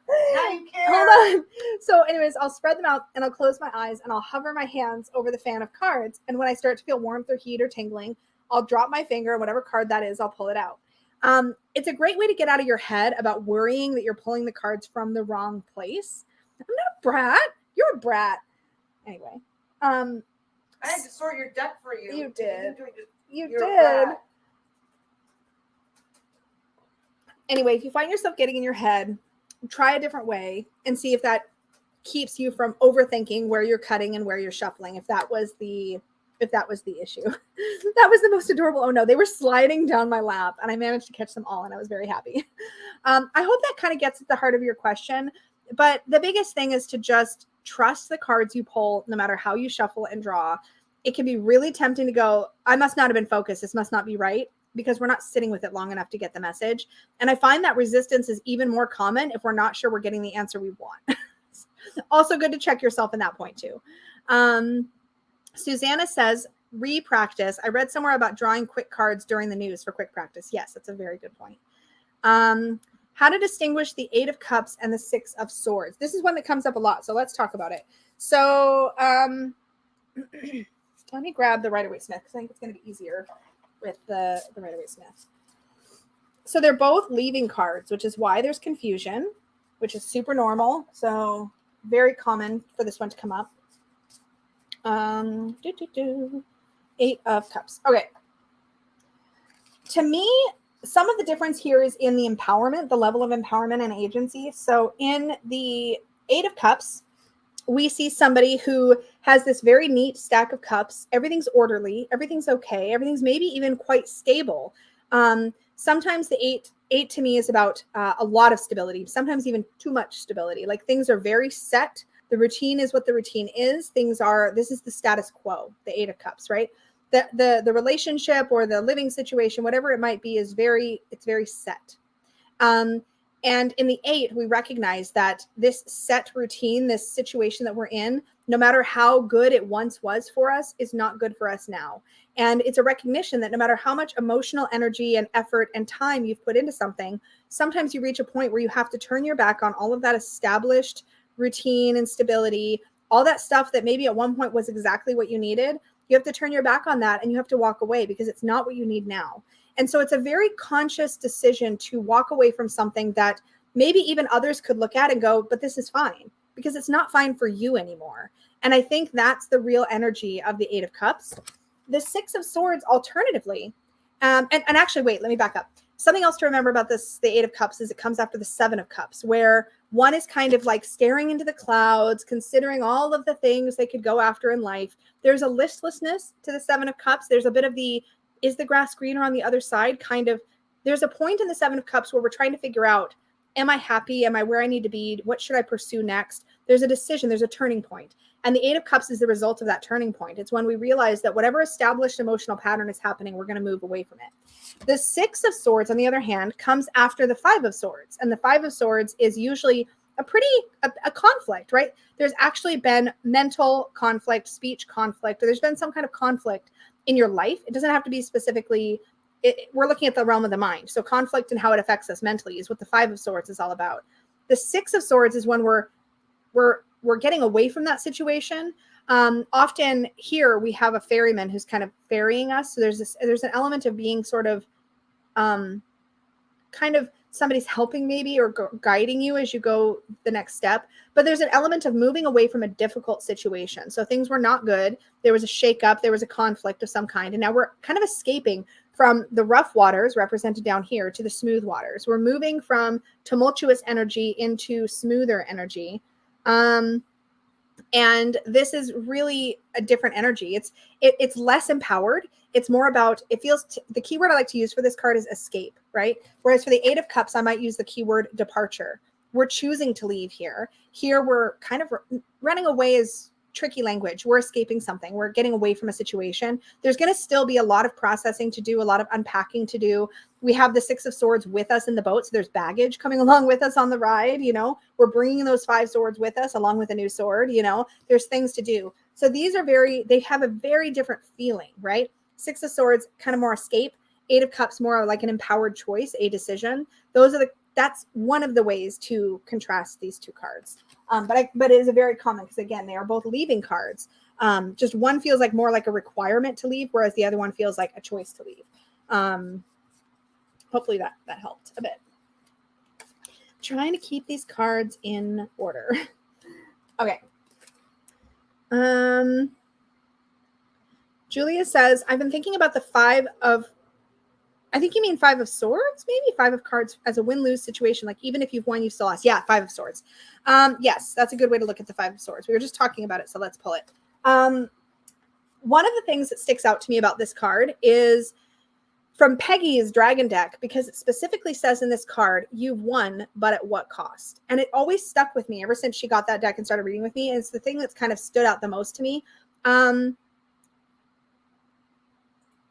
Sorry, I got distracted by a different question in chat. I'm going to try to focus. So the thing about this is that, yeah, oftentimes if you've won, there has been you haven't won by the best means, or there's been a consequence to the win. There's been often no winner in the situation, like Julia says. if you are the loser, you feel like you've been overpowered, you've been disempowered. This is the giant Rider-Waite deck. That's why they seem big. They are huge cards. I do them because it's easy to hold it back and have you guys still see what's going on. So I'm not really using the Luna Soul much. This is so convenient for these videos. But so yeah, with the Five of Swords, there's always some questionable behavior associated with the win or the lose, in my opinion. And oftentimes, in my opinion, this is where you get into sore winner, sore loser. Well, maybe not sore loser, but you definitely get into sore winner territory. You get into territory where somebody has maybe used excessive force in their win. This is a card, I was going to say thorn. This is a swords card. So remember, it's mental and it's communication. That's the element of air. So a lot of times in verbal arguments, it's really common for one person in that argument to overpower the other verbally or to use excessive verbal force to win. That's something that's very common in verbal altercations or conflicts. So to me, that often speaks to that kind of energy. We're all guilty of it. Sometimes we all do that. But like sometimes this is calling yourself out as the victor. Like, okay, great, you won the argument, but look what you did in the meantime. Sometimes it's how you felt as the loser. You felt very disempowered. The other person like won in a nefarious way, right? Like it doesn't feel good. So yeah, the Five of Swords is a difficult card, but that's how I interpret it. And I think your point about win lose, even if you win, you still lose, very accurate in a lot of situations.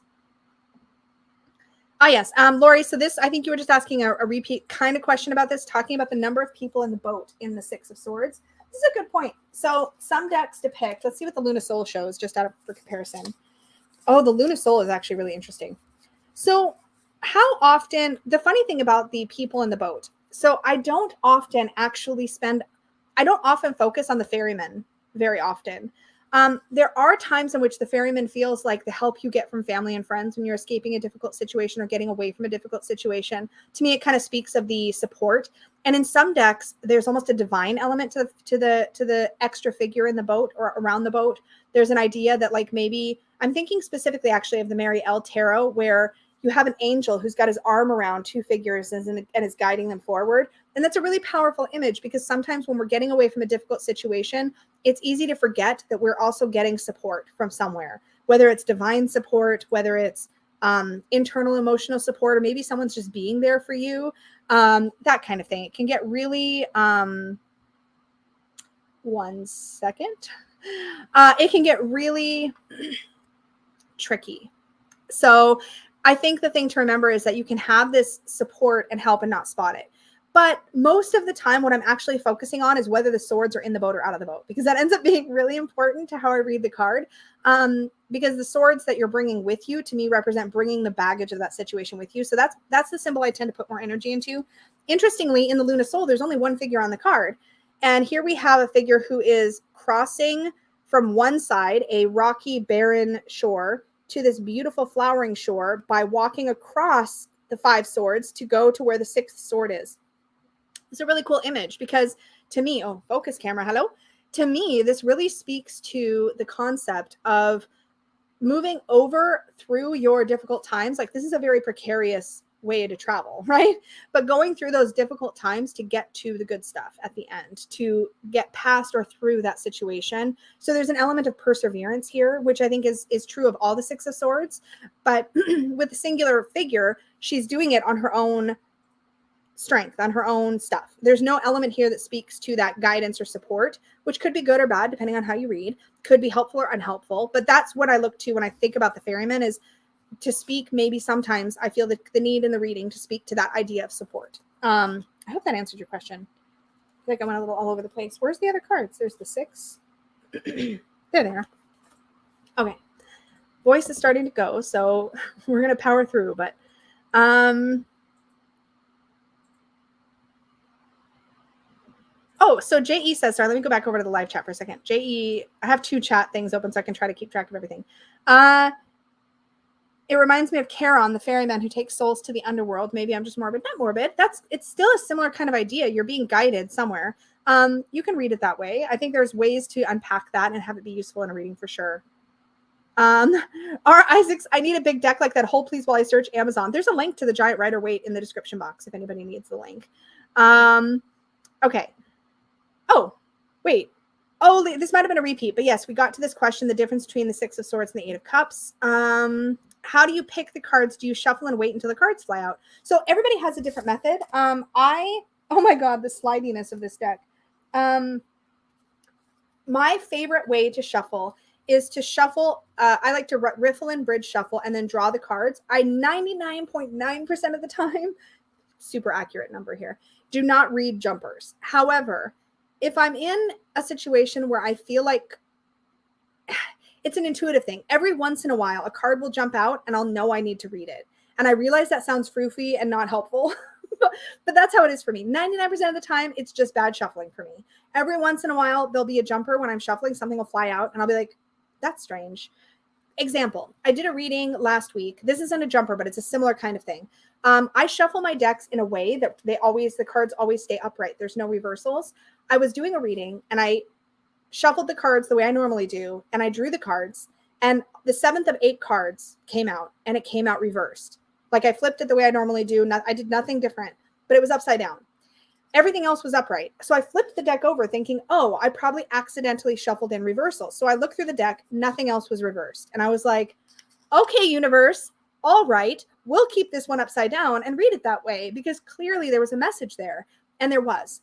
So those kinds of situations that feel extraordinary, that feel like they're not the usual way that I approach stuff, I pay attention because I don't believe in coincidence. So when something like that happens where it's like, how was that reversed? It still trips me out today. Like, how was it reversed? I don't understand. But it was reversed, and it came out reversed, and it came out in context of the question. It made perfect sense. So I was like, oh, wow. Okay. Insistent tarot deck. All right. So I read it that way. So just like that, if I am shuffling and something jumps out, if it feels that way, I'm going to read it. But 99% of the time, 99.9, I just shuffle and draw. I don't do jumpers. But lots of people love that method. And if the way that you shuffle lets jumpers happen easily, hand over hand is most common for that, then that's a really cool way to read. So if that speaks to you, you should definitely do that. I think it's cool. I love seeing other people do it. It just never felt right to me. What does the judgment card mean to you, and what is Peggy's opinion also? Okay. Let me grab the card. I'll give you mine, and then Peggy can riff on hers here. Alright, so my opinion of the judgment card. Did you already answer it? It is. No, I already did a text earlier. Oh, okay. My opinion on the judgment card is basically like it is what it is. What is what it is? What do you mean? That's what the card means. Like if you're trying to resolve a situation, the judgment card is basically like this is already resolved. It's like judgment has been passed. It's over. It's done. Oh, interesting. Either things are good or things are bad, but there's not really a lot that you might be able to like okay I've taken a test. Did I pass or did I fail? Judgment. It is what it is. Whether you pass or whether you fail, it's already a done deal. That's totally different than how I read it. Don't second guess yourself. Like that's totally valid. Everything has the nuance of the other cards around it. And usually when I see the judgment card, like, okay, you're doing a reading on whether or not you've taken a test, right? You're like, okay, so if you get the I've been. Can you guys hear her? Okay. I've been studying really hard. I've been doing this. I've been doing that. Am I going to pass this test? The judgment card is like you've already done everything that you can do. The outcome is already kind of sort of set. It is what it is. Interesting. So now your job is to figure out what you're going to do about it. Cool. But then again, like I said, it's context based. So I'm about to go somewhere totally different with it. Oh, I know. That it's always interesting to hear. Everything for me is context. Some cards can mean vastly different things depending on the cards around. It's context for me too. Yeah, but so generally. Okay. So for me, one of my favorite ways. So there's a couple elements in this card that jump out at me. Judgment, in the sense that the card was illustrated, is very much about. It's literally showing this idea of the final judgment and whether you're going to get to go to heaven or hell. Basically, that's how this card is illustrated. If we're really honest about it. With that being the case, there's a couple things that jump out at me symbolically. One is the horn. So there's a call. There's an idea that there is a invitation or call to what's going to happen next. And the other piece that jumps out at me is this idea of ascension, or of, in this case, it's illustrated as you're rising up to heaven, right? You're being called up to heaven. And that is the judgment of your soul, right? So this is very heavy, like judgment of your soul kind of thing. But the way that I read it practically is, to me, judgment is a call to, it's an invitation to level up, to do better, to walk into a different way of living your life. So a good illustration of this card, if you Google it, if you can find it online, is Poppy Palin's Everyday Enchantment card. It shows a girl who's hanging out with a bunch of people. They're all kind of partying, and the front door, she's got like tattoos, and it's a very specific way of illustrating it. But this door is open in her apartment or whatever, and there's an angel standing outside the door where it's all sunshiny. And it's like the angels reached their hand forward and is inviting her to come through the door.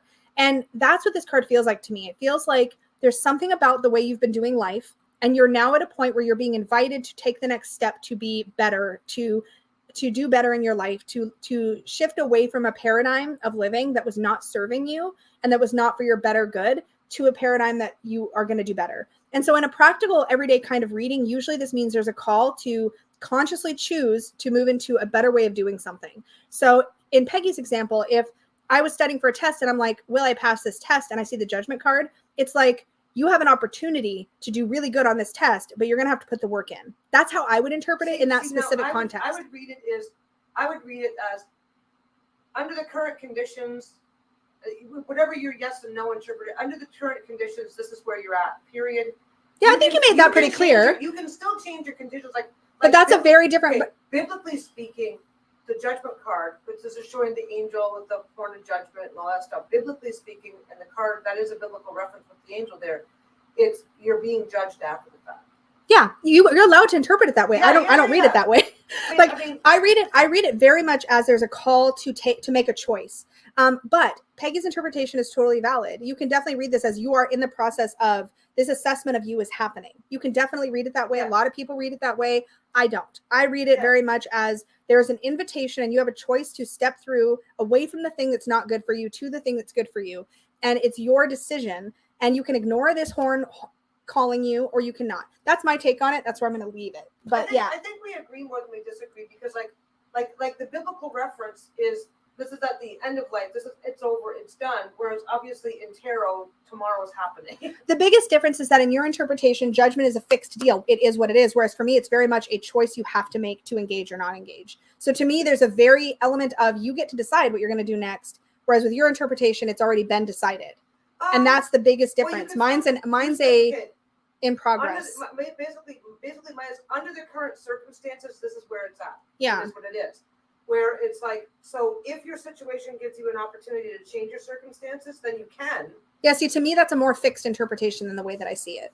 Both are valid. Both are valid. I broke the law, and I've just been arrested. Am I going to jail? Judgment card says you're going to jail. That's how I interpret justice. I interpret justice as the consequence of your actions. I interpret judgment as an opportunity to do better, or you can continue doing things the way you are, or you can level up. Based on depending on the circumstances surrounding the reading, either card can have those elements in it, though. Not to me. They're very distinct. You're just too rigid in your thinking. Maybe you're too rigid in your thinking. I love it when we fight online. It's awesome. But no, it's good because the way that you view judgment is the way I think a lot of people would view it, as the final assessment of your actions. And that's a very valid way to read the card. I want to be very clear. I disagree because I read it differently, but it's a very valid way to read the card. And a lot of people read it that way. Yeah. So I want to make sure I'm confirming that piece, because I'm like, I'm going to say, no, I'm going to throw down on the fact that I will never read it that way because it's not how I interpret the card, but many people will, and it's just as valid. Well, but I also read it as if you're asking about, I'm having a big test this week. Will I pass the test? Currently, no. Yeah, judgment would never be a no for me, ever. It would never come up as a no for me. I'm being really obvious for the sake of the example. I know. So I'd be like, okay, so you get the judgment card, and it's like you already know where you're at right now. Yeah. If you do nothing to change your circumstances, then the outcome is already determined. Yes, and Bunny Kisses just made a really good point. I was taught, and this is so true, I was taught that any depiction is correct as long as you're consistent when you read the card. The same thing. Yes, this is why we can have this conversation, and neither of us is emotionally invested in what the other one thinks. Because if Peggy reads the card that way every single time, perfect. If I read the card my way every single time, perfect. So, and sometimes I will fluctuate a little bit, but judgment will never feel fixed to me the way that it feels to you. No, it doesn't. Here's the thing. That's what I'm trying to say. Fixed is also relative to the circumstances. Awesome. If you say, I've got a big test coming up, am I prepared for the test? If I take the test right now, will I pass? Judgment card says, the card says no, and in judgment says that's pretty final unless you drastically change something. So it's like, so that makes I can totally see that interpretation. Yeah. Yeah, this is how I would interpret it. So somebody, Yeah. if somebody's saying, I'm taking a test. Not a coffee. If somebody's saying, I'm taking a test tomorrow, will I pass? And the judgment card comes up with a negative and says, no, you won't pass. You didn't do enough to study. There, you know. I would never answer this question, by the way. I know. I know. I'm just clarifying for the group. group. I don't think I would answer a question like that. No, either. but it's a good example. I know what you mean. Like, yeah. It's like it is what it is. It's too late. It is what it is. Yeah. Your test is tomorrow. You're very unlikely to affect your circumstances because it's just not enough time. Yeah. But if somebody said, I've got a big test coming up next week, will I pass? And the judgment card says, probably not. Now you've got a week to do something about that. Yeah. See, I want to use, so that makes sense. I think you've made your point really, really clearly. Oh, I'm just arguing the finer details.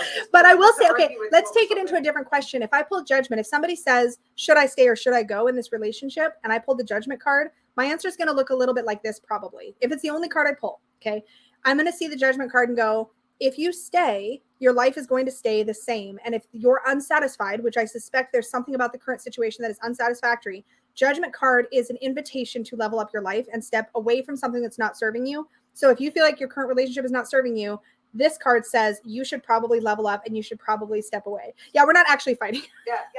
I keep saying I love it when we fight on the internet because I love this kind of debate. But no, so I would look. Yeah, and there is a bridging point between your interpretation and my interpretation that's very clear to me. So I can see where my interpretation would be very similar. My interpretation would be you know the relationship that you have right now is what it is, and it's up to it's not going to change unless you change your circumstances. Change. Yes, it's not going to change. So now you have to decide: should you leave, or do you have the resources to change it? Yeah. So whereas judgment doesn't indicate, just like you would interpret, to me, judgment would indicate in that situation that it's not going to change on its own.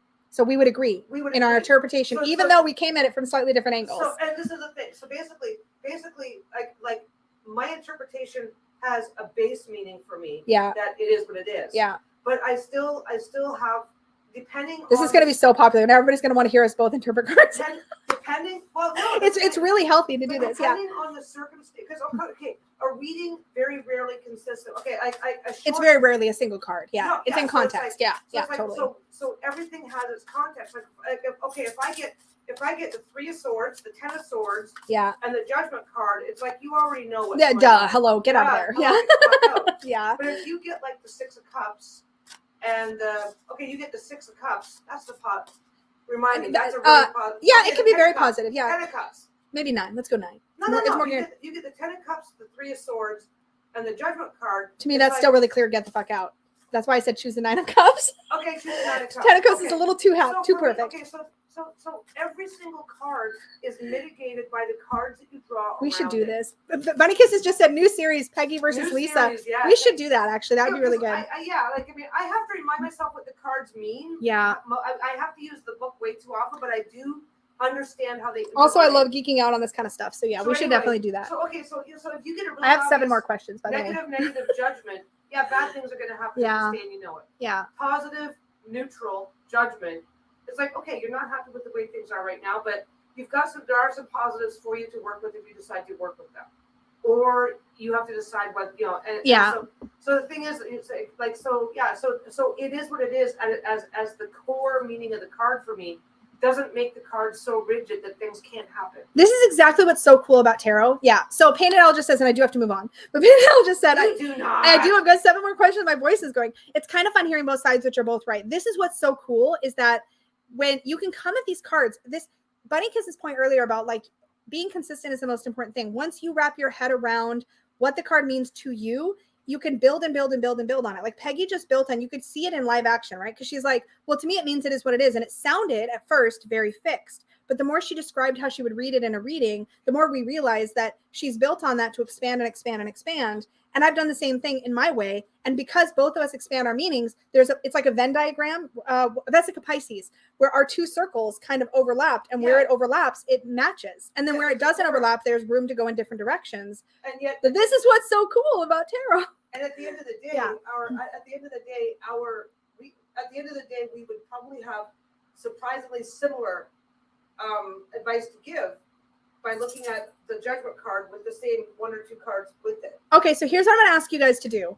If you enjoyed this back and forth that we just did, come back when the live stream is over and leave a comment down below with which card you want to hear us debate about. Because we're not going to do more in this video, but I think that'd be fun to take. We could do some short videos where we have these back and forth discussions and share them with you guys. But I do need to get through questions. And don't forget to hit the like button. It's the best way to help the channel. What Peggy said. The likes and comments help so much with the YouTube algorithms. That's all I really know. Engagement is good. Hit the like button. Just like all the things. Hit the like button. Yeah, we could do it as a live stream. That would be a fun way to do it. That would be fun. Yeah. Okay, so. Or we could just argue because that's what we do. I love arguing on the internet. It's so fun. I just love arguing. Good thing we both like it or we'd be in trouble. Okay, so Valkyrie asks, how can I keep myself from feeling over emotional when asking a personal love question for myself or a person involved? You probably can't. Truth, right? You're going to come at it from an emotional place. I have a really hard time. Here's what I do. And I've addressed this a bit to the Unicorn fam because we did a whole video about this in the membership because this was a question. How do you read for yourself versus how do you read for other people? When I'm reading for myself, especially about a situation that I find I'm emotionally charged about, when I'm doing that, I use the guidebook. So, okay, the Luna Soul Tarot, I don't have the Luna Soul guidebook with me. That's a bad example. I don't have any guidebooks. Oh, yes, I do. Okay, so I have the Intuitive Night Goddess Tarot. So let's say I'm reading and I'm really emotional about the situation. I'm going to ask the question. This is what I do for myself. It can vary for other people. Some of the advice could just be don't ask those questions when you're emotional about it. Excuse me. But when you're asking a question for yourself, you pull your cards. Okay, how's my relationship going? And I pull the 10 of Cups. Now, in my emotional state, I'm going to be like, oh, phew, everything's great, which could be what the reading is. But what I like to do is I plop this down and I pull out the guidebook for the 10 of Cups and I read what it says. And I see how that makes me feel. And that's what I go off of. And I read intuitively. I read really deeply intuitively. But when I'm emotional, I don't always trust my own interpretations when I'm just going off the fly. I don't trust that I'm just going to see what I want to see. I don't trust that I'm just going to see what I don't want to see because I'm scared. I don't trust that. So I read the guidebook and I see what feels true about the guidebook. It gives me that layer to step back and look at stuff in a more neutral way. So that's the kind of short version, but I did go into this much more in depth in a video I did for the Unicorn fam, but that gives you kind of an idea of how I come at it. Is there a specific way to word your question in a reading? Yes, in the sense that tarot is not a system, in my opinion, that is designed to answer closed questions. It's designed to answer open questions. So, for example, a closed question, which we used as a really bad example earlier, but it worked for the judgment card. A closed question, am I going to pass this test? The answer can only be yes or no. An open question would be, what do I need to do to be the most prepared for this test? That's open because there's multiple ways that answer could come. So, in my opinion and experience, you need to have an open, wow, Peggy, are you done? Are you having I must win moment? Is this a 5 of Swords, sore winner, sore loser moment? No, winner? no. What is happening right now in the chat? Take a shot every time Peggy says it is what it is. Oh, you're trying to get someone drunk. I get it. Everybody. Okay, all right. You totally missed the point. Oh, that was funny. Okay. Anyway, I was like, what is she doing? Is she like throwing down? Okay. Anyways, so closed versus open. That is my answer on that in a nutshell. So avoid yes or no's. If I have a yes or no question, or if I have a closed question, I tend to go to Lenormand or other, or coin flipping or pendulums, other systems that I feel like are better designed to answer closed questions. With tarot, I want insight. Yeah. Sorry, guys. I know some of you are still asking questions in chat. I'm so sorry. I'm just going to finish the questions that I already had saved because my voice is going and we've been on for almost 2 hours. Intuitive Guidance says, what does the judgment card? Oh, we already did that one. This one. Sometimes I get confused about the difference between the 9 of Cups and the 9 of Pentacles. Do you have any tricks to separate them in my head? Yes, I do. So 9 of Cups, the number one trick, and I go into this in detail in Tarot Bootcamp for Beginners, which is my online course, my web course.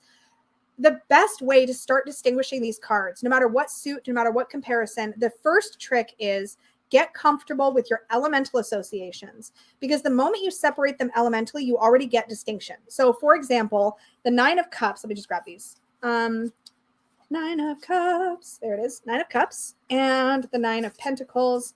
So they're the same number, so you can't separate them numerologically as easily, right? So you're going to look to elements. So cups are water, for me, and this is where building your own associations is helpful. We do that in the course, but cups for me are emotion, feelings, that kind of thing. Pentacles are resources, energy, money, finances, etc. Both of these cards depict comfort, right? So you could use the keyword comfort, but then you wouldn't be distinguishing. So I like contentment because that to me speaks of emotional contentment, of feeling fulfilled. Fulfillment's another nice word for the 9 of Cups, in my opinion. There's a bunch of words you could use, but I like to think of contentment because to me, it's like the kind of happiness that comes from having all you need emotionally. The 9 of Pentacles is to me more about, what's the word I use? I can't remember now. Maybe it is comfort. I can't remember. I think of the 9 of Pentacles of having the kind of, I want to say almost luxury. It's kind of a luxurious card. It's about having all the energy and resources you need to be relaxed around those areas. So you have enough money, you have enough energy, you have enough resources. So there's this word about, luxury. So the idea is that luxury happens when we have enough that we have a little extra. And that's what the 9 of Pentacles is about. But when you think of it, you're thinking of this as an earth. Sorry, I got away from the element. This is an earth element card, and earth is about that energy and element, that energy and resources and money. It's your resources. So you're good. You've got enough. You've got plenty of resources. Plenty would be another nice word here. Physical things, whereas this is emotional. This is emotional contentment. So as soon as you bring the element into play, it just makes clarifying what the cards mean so much easier, in my opinion. So that's my favorite trick to use. Moonly Guidance says, question, not about the tarot, but about this topic of getting too much, escaping an inner reflection and not doing any action. Self-care decks could help more than ? Any recommendations also? So yeah, if you're in a place where you're just looking for comfort, an affirmation deck like the Affirmators series is amazing for that. Any kind of deck that has a message right on it that's more soothing. So yeah, self-care deck would be great. My favorite self-care deck of the moment would probably have to be, I just got it, but it feels like it's the most fitting so far, would be Cheryl Richardson's self-care wisdom cards. It's fairly new. I had her old self-care deck before, but it was a little dated in its artwork. The new one is super cute. So self-care wisdom cards by Cheryl Richardson. The sacred self-care cards are good, but they focus on tangible physical activities more than the self-care wisdom cards. Another one would be good, would be the I'm Here emotional, I forget what it's called, but the I'm Here deck. That's currently going to be shipping from a Kickstarter soonish. So it's not quite fully out yet, but it'll be out soon. That one is going to focus more on emotional self-care. So those can be really great. But I go to affirmation decks. I really love, it's out of print now, but the Guardian Angel deck by Radley Valentine. It was an old Dorian Virtue collab. That one is lovely because it's got these soothing, gentle messages. So a hug deck, something that's going to tell you something comforting, is a good thing to do when you're in a place where you just want a little soothing while you do the work that you need to do. Those are my recommendations. R. Isaac's question. Recently, I've only ever read for myself and close friends and fam, but I've recently asked a lot by friends to read for their friends. I usually decline, but I've been considering trying. And then the follow-up to that was, any thoughts on protection from unknown people's energy? Because you never know, right? What do you do? I think that if you believe in, and this is always the caveat, if it feels true to you that there's energy transfer in a reading, then protective practices as part of setting up for a reading is really smart. I do believe in this, and I do small things to guard my own energy and shield myself during a reading. That's also helpful for me because I'm an empath, so I can soak up like a sponge other people's stuff. And can you just imagine, I go in my reading room to read, and I'm all like spun up. That's not going to be good for poor Peggy. She's going to have to You're spun up deal. the best of times. Thanks, babe. Love you too. I love you. I love you so much, my little spun wonder. Wow. Anyway, so the two things, there's a few things I like to do. I have an energy shaker. I have a little shaker, and I like to shake like a rattle. And I like to do that after every reading to kind of disrupt any lingering stuff. I also, when I'm reading, like to usually have a protective stone, like maybe a piece of tourmaline or something like that nearby. I also have a protection blend oil that I'll use for myself. Not weirdly, the ritual I got into the habit of was putting a protective oil down here on my forearms and rubbing it together. I don't know why, that's what I started doing and it stuck. So I like putting a protective oil blend on my body. And doing energy cleanse between. I also sometimes like to use sprays or smoke to cleanse between readings. Depending on where you are, something simple like having a stone in your pocket that you've charged with the intention of guarding your energy, creating a bit of a shield is helpful. And I like to think of shields more like filters, where they can allow, like I think of cell what's that word? Cells do permeate. I think of permeable filter, where the positive stuff can come through, the helpful, useful stuff can come through, but I'm not going to get any of the unwanted stuff that's going to stick, because I want to be able to connect to their energy but not absorb their energy. Does that make sense? So that's how I like to do it. But the most important thing, if you're going to do any kind of energy work, protective or otherwise, is to find methods that feel like they make sense to you, because if they don't make sense to you, they're not going to work. Yeah, forcing yourself to do something uncomfortable just because somebody else is doing it, that will just guarantee that you're going to end up with the exact opposite result. Exactly. It's got to feel right. It's like if somebody says, go mow the lawn or go plant a garden. Yeah. If you do it your own way, you'll do it better. You'll enjoy it better. You'll connect better. Yeah. For protection oil, I think I might have a video about a protection oil on the channel, maybe. But I would typically, the way I do any kind of spell work is I typically will look up associations for stuff that I have. So I'll be like, okay, I've got I want to look for stuff with protection. So I'll go to my herbs books, my crystal books, my oil stuff, resources, and I'll look up which things have protective qualities, and I'll implement those into an oil. So for example, I might use rosemary as a good protective herb. So I might use that, little flakes of rosemary in the oil, or rosemary essential oil in my oil. Sage oils can be good for cleansing, or herbs. There's lots of herbal associations. Maybe put a couple crystal chips, maybe a couple tourmaline chips in for protection. Lots of ways you can craft an oil. But the important thing is that the correspondences you use to craft the oil make sense to you. Again, just like before, if you put in lavender, because somebody says lavender is protective, but that doesn't make sense to you, it's not going to work. So think of things that have associations for you and use those. I'm going to grab one final question from the chat, just kind of the first one that I spot as I'm scrolling up here, and then we're going to call it. So I will have missed a bunch of your questions. I'm so sorry, but my voice is about done. You're going to be doing this again sooner or later. Yeah, I try to do these about once a month. Elf says, question, I do have a question on just using decks for yourself. I don't understand the whole process. Oh, I did say this already. I get the reading for others, but what do? Do you say out loud what the cards mean? Well, first of all, if I'm reading just for myself, I tend to lean into guidebooks more. And what I like to do for my daily draw is I take a picture of the spread of the cards that I drew, and then I journal what I think each one means. And then I reflect on what I've written. And that's the easy way, because I'm not saying it out loud. It's really interesting when I do the Learn to Read Tarot with Me series on the channel. I'm talking out loud and I'm kind of reading. And that's helpful to I feel like I give myself better readings during that series in a way, because I am speaking it aloud. If speaking aloud is helpful to you, if you have a voice recorder on your phone, you could speak aloud your interpretations and play them back for yourself before you journal. If verbal is easier for you than writing, that's a great way to do it. Some people just sit and think. I don't get as much use out of just sitting and thinking. I have to record in some way for me to get to the heart of what it's telling me, but that's me personally. And with that, you guys, I'm going to have to call it. Thank you so much for coming by today, for joining me on the chat, for sharing all of your questions. Oh, love. It's already gone. Thank you so much for all of that. This is amazing. I love doing this series. We can cover any kind of topics you want here. So I will do another one soonish. Do a quick little announce on what's coming up next week. What's coming up next week? Role-playing. Oh, yeah. We've got a couple things coming up next week. So I've got to get into contact with potential players. We're planning our next role-playing the tarot game. Pirates in space. Space Pirates. We're calling it Space Pirates. So we are doing a space-themed game of role-playing the tarot. If you guys haven't seen this, there are some videos on the channel talking about it. Role-playing the tarot is a game that Peggy developed where we bring players on screen and we play a role-playing game using the tarot. So it's a great way to learn the tarot, to play with the tarot. Audience members who watch the game can also participate by being a character. It's super fun. We go into all the details in the previous videos. If you want to get a feel for how it works, go check out the last game of Role-Playing the Tarot, which would have been last month. That was our very first public game. And go check that out. But we are going to be space themed. We have a form for signing up to be a player. Let me just grab that link in case you want to be on the list. I think we've got enough for this first game, but and we have a rule book that explains what the game's all about.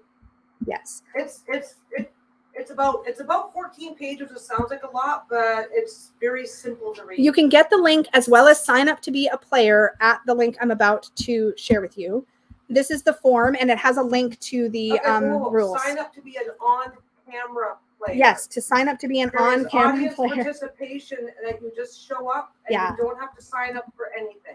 I just put the link up. That is the link to check out the main player on-camera player request form, but it also has the link. Actually, I can just put the link up for the rules if you want to check it out more. There is a audience player participation piece that people can get involved in. It's super easy. Yes. Super easy. Check out the last one, and you'll see check out the last game and just read a little bit of the chat. If you don't want to be on camera but want to participate, you'll see exactly what it looks like. Yeah, and that game is going to be happening next Sunday. We're going to be starting right after Dustin at Modern Metaphysique has his live stream, so we'll be starting then. Let me put up a link to the last game so you don't have to go hunting for it. And you can see the last game was medieval themed, so you'll get a feeling for what that looks like. This next game is going to be space themed. There is the link to the last game. So thank you guys so much. Hi, Bruno. The dogs are over it. They're like, we need to go. Something else going on next weekend. Hot Takes is coming out on Tuesday. Nope, that's it. We got other videos coming out, but no other live streams next week. So, Elf's asking, do Unicorn Fan members get a discount for your class? So when I roll out a new course, there is a length of time at which Unicorn Fan members get a discount, an early release discount. So we will do that again for my next course. I think that's it, you guys. Thank you so much for hanging out with us. We really appreciate that. And we will do another live stream soon. You guys are awesome. Have a good rest of your day. Don't forget to like, subscribe if you're new here, click the bell, do all the good things. And if you are watching this later on, please feel free to leave your comments and thoughts down below. Thank you all so much. And I'll see you guys later.